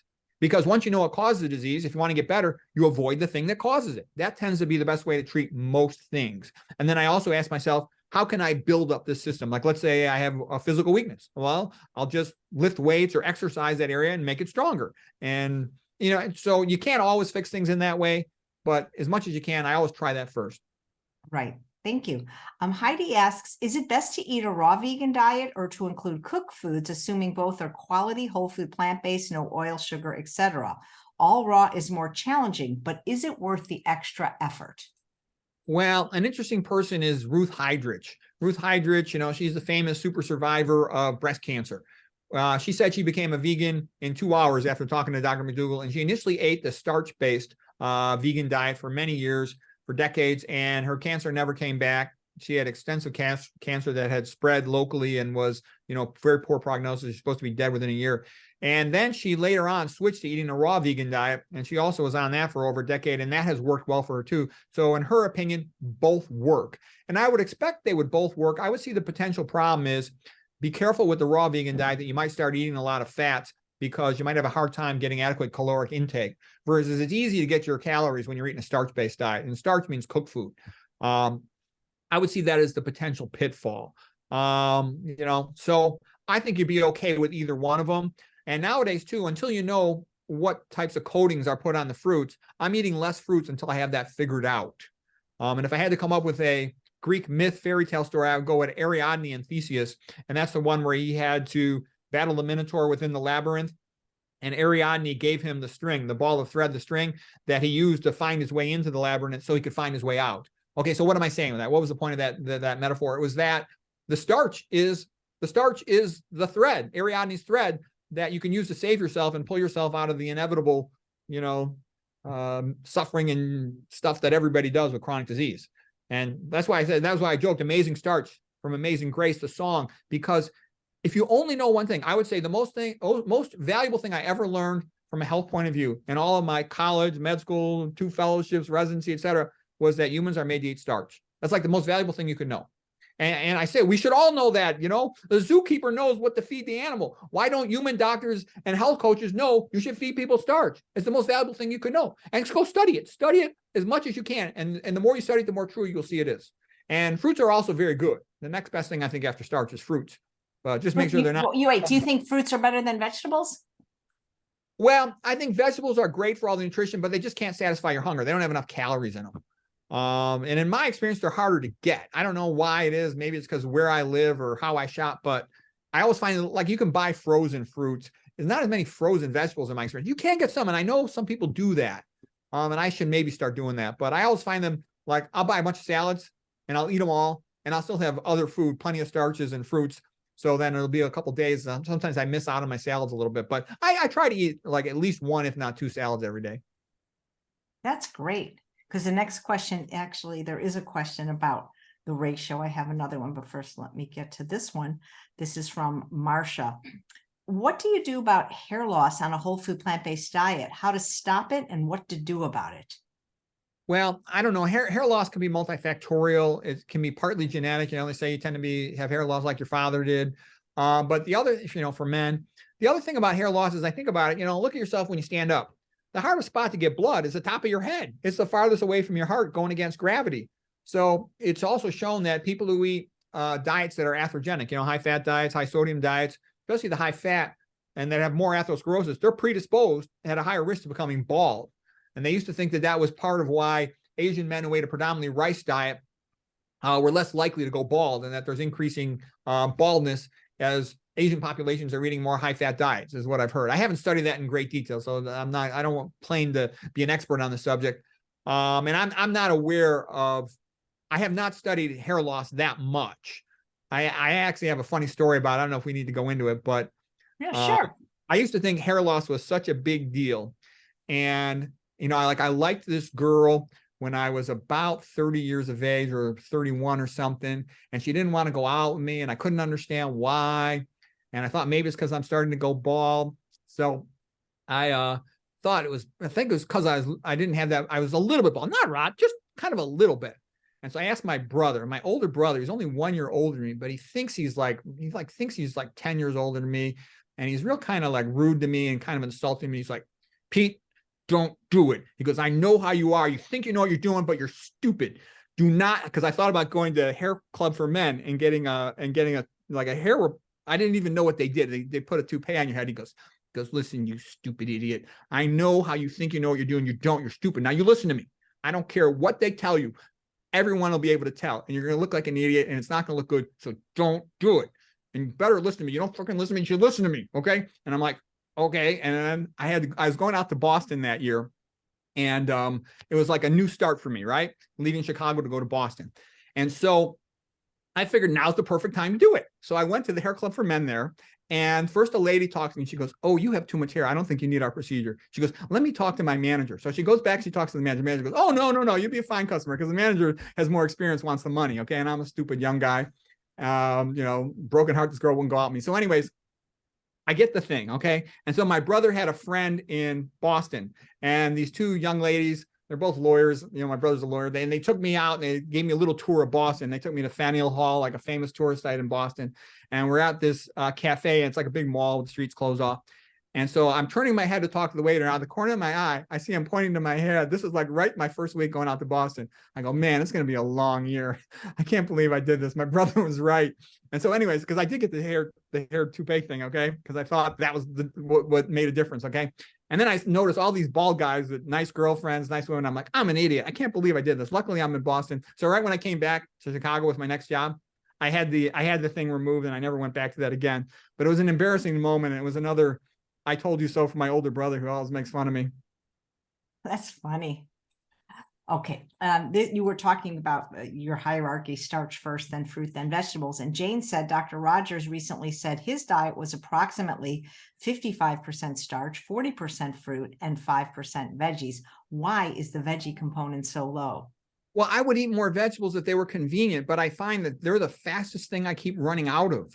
I do like eating the veggies, and I've noticed, like Ruth Hydras, she was riding her bike training for her marathons and triathlons. She got hit by a truck, and she had a big comminuted fracture in her leg, and she healed super fast.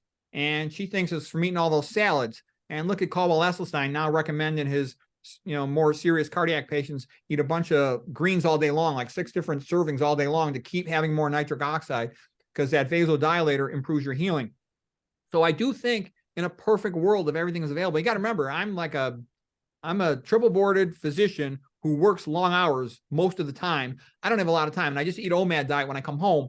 And basically, salads run out a lot of times. Like, oh man, I'm running out of salads. I got to get back to the store one of these days. So it's just a question of availability. I mean, if I had a perfect control, I would eat, at least 2 salads every day. But it's just a little difficult for me to get them, but I think they're great, and I do recognize the benefits of all the nitrates leading to systemic nitric oxide vasodilation, which lowers your cancer risk, lowers your atherosclerosis risk. Nice. Paul said that you had expressed your concern over the usage of Appeal, and what can people do if they're concerned about it? Who can they write to? I know a few things about it. For example, Natural Grocers is a grocery store chain. I think they're based out of like Colorado or something like that. You can go to their website and then click on store locator, and you can see where all their stores are. So they don't use it at all in their stores. Earthbound Farms is an organic salad making company. I think they're based in California. I don't know for sure. I think they got a couple locations they're based, and they claim to not have it in any of their food products. I know they grow a lot of stuff in greenhouses where they'll even say 0 pesticides of any kind have been used on their food. So supposedly they don't use it. However, I can also tell you, I went to their website and I tried to click it. I put that into the search menu, and I couldn't find the word Apil on there. So I don't know. It's like, why don't you guys talk about it? Please tell us. Why don't you put it? If any company wants to sell more of their product, they could just put it on there. We don't use Apil, no GMO, whatever, because it is a lot on organic food. So for what it's worth, that seems to be one thing you could do. What else could you do? I had a set of blueberries that I used to eat, and then I noticed that they used to often look quite irregular, and all of a sudden they changed the packaging and they all look perfect. So I said to myself, they're probably putting that stuff on it. I stopped eating them. Okay. And that's pretty much my attitude. If I sense the type of change like that, I'm pretty sensitive to things like that, I won't eat the product. It's thought to be more common in stuff that's displayed in open packages, like to just have almost like a netting around it. Avocados are supposedly the worst, like the earliest and the most often they have that stuff on there. Apples are supposed to be the next most commonly coated in that stuff. I would recommend to avoid it as much as you can. And I wish I knew everything else that it was on, but I don't. And I wish it was easier to find. I searched around quite a bit, but that was weeks ago. I should do another search to try to study it. Maybe new information has come about. Yeah, maybe you can talk, if you find anything, maybe you can talk about it next month, because, do they even test this? Do they say things that are generally regarded as safe and then wait until consequences occur? My experience is that basically regulatory societies are a joke. I hate to say it, but you're on your own. You cannot expect regulatory societies to do the right thing or even to know what they're talking about. Basically, the way it works is big food companies, they have budgets of billions of dollars per year, and they can do whatever they want. Imagine you're some guy working in one of these, regulatory societies that's supposed to make sure the food is safe. And the big food company tells you, look, pal, just give us approval and then you could retire next year and join our company. We'll pay you, 600,000 bucks a year. You only have to work, 4 hours a week. Just don't mess with us. And the guy goes, okay. And that's it. And so you can't trust them to protect the food supply. They're not going to do it. And because of that, you have to try to understand things as best you can. I can tell you a story. One time my son came to me and he was kind of pissed off and sad. He's in grade school. It was many years ago. And he said, Dad, the teacher ripped him off, gave him a bad grade on a paper he wrote. It was unfair. And I said, yeah, I think she did kind of screw you over, but unfortunately, that's kind of how life is. And it's not a big deal. I said, imagine you had a rabbit walking down a path in the forest. Okay. And the rabbit looks up in one tree and there's a hawk and he's kind of scared. The hawk might come down and kill him. He looks out on the other way and he sees a snake and he's scared the snake might kill him. And then he looks out another way and there's a couple coyotes and is afraid the coyotes might kill him. And I said, that's how life is. You just have to learn how the world is and then figure out how to navigate. The rabbit should make a system of burrows. The rabbit should pay attention to the birds of the forest, the early warning system. He should make friends with the other animals and they can help each other. And I said, that's about the best you could do. And the world just is the way it is, and it's never going to change. And that's what I'm trying to say is, people say, oh, should we write a letter? Should we do this? And my attitude is, don't waste your time. They're always going to have billions of dollars, all these food companies. They're always going to get whatever lobbying they want. They're always going to substitute one chemical or toxin or pesticide for another. So you can't change that. All you can do is try to understand it and then try to navigate more effectively. And what am I doing at this point? I'm eating more starches. I'm only buying Earth Farms for salads. And of the fruits I eat, I'm eating more frozen. And that's about the best I can do at this time. And I'm asking around. I go to the store and I ask everybody, but almost always the people working in the produce, they don't know anything. The customer service person doesn't know anything. They told me that you can come earlier in the day and speak to our buyer people. The buyer people buy stuff for the store, and they apparently have more knowledge of what's what. I haven't done that yet, but that's a thing a person could do. Keep on searching around online, search a bunch of different sites, and see if you can find some useful information. I've done that in the past, and I found a little bit of information, but not as much as I had hoped. Yeah. Well, you're coming back next month in October, and that's the month of Halloween. And I'm curious, what do you give out to trick-or-treaters? Oh, well, I kind of defer all of that kind of stuff to the wife. Because it's just kind of easier. And I mean, I don't know, just briefly to put it all in the story, the old house that we had was sort of my house, and it was great. It was like a health club and a gym. I had a backyard tennis court, basketball court, pool. I had an indoor basketball court. I had an indoor racquetball court. I made all these things. I converted the rooms into it. And I drove my wife crazy. She was so mad at me that it almost caused us to get divorced, and we had to move to a new house. But it's like a female house in the sense that it looks real pretty. If you come in, you go, oh, this is so lovely. Okay. But if you actually live in it, it's hard to exercise. I don't know how to explain it, but it's not designed for a guy wanting to exercise, which is sort of like what am I trying to say? What I'm trying to say is it's my wife's house and she does everything. I don't do anything. And at first I was kind of sad. Even my son said to me, Dad, I can't believe you followed Mom to this house. I have lost all respect for you. And I'm like, listen, pal, I did it for your benefit. Okay. Keep the family together. And so, but what happened though, something good happened in the new house. That it used to be the old house, everything was my problem. I have to cut the grass, I have to pay all the bills, I have to manage the pool. It took a lot of time. Now I do nothing. And that frees me up to have more time to write, more time to make YouTube videos. And I like that. So it actually ended up being okay. Wow, you're funny. But do you happen to know what she hands out? No, but she doesn't care too much about it. It's kind of like she kind of thinks more in a conventional conformist way and thinks I'm a little bit of an autistic crazy person. But I can tell you this, the older we get, I'm just about 60 years of age, okay? I'm totally fit, strong, smart. I can concentrate 12 hours in a row. I got great energy for lifting weights and exercising. So it's like everybody looks around and go, I think I'm exercising. I'm aging better than anyone I know in my age group, all the doctors my age. And it's sort of like, my kids are like, oh, Dad, you're doing pretty good for an old guy. And so what I'm trying to say is the older we get, the more obvious it is that I'm doing all these things the right way. And so she's gradually kind of coming around to it. She's like, oh God. So it is what it is. And all her lady doctor friends and stuff, they're all kind of like, oh, wow, you're really aging pretty well. So it's kind of funny, but it takes a long time. It's almost like that's what it takes. All the science and the logic doesn't convince people. I've had a patient too, where I try to tell the guy about atherosclerosis and diet, and he sort of doesn't get it. And then he goes for a coronary artery calcium CAT scan of his heart, and gets a calcium score, and he finds out he got a lot of calcium in his coronary arteries. He's all scared and he's worried, and now he's a little more motivated. And I'm like, to me, I just understand it from reading about it. I don't need to go do something like a calcium CT, which I think in general is stupid, because you radiate yourself. I don't know the exact conversion thing, but I think it's something like more than 10,000 chest x-rays. It's like, why would I want to expose myself to all that radiation when you already know the answer? Like William Roberts said, the cardiac pathologist, if you eat the high-fat diet, all herbivores get atherosclerosis. Every single human gets atherosclerosis. They eat that way. So you don't need to check. You already know you got it. So just eat the Esselstyn, low fats, low sodium, vegan, etc., and then you prevent it from progressing, and you'll actually regress it partially. Great. Well, thank you, Dr. Rogers. It's so interesting every time you come on. Yeah, well, thanks. Okay, and thanks all of you for watching another episode of Chef AJ Live. Please come back at 11 a.m. tomorrow for Plant-Based Classics with Lauren Bernick. She's going to be making mandarin orange tofu and mandarin orange cauliflower, vegan, of course, and without the oil. Take care, everyone. Bye-bye.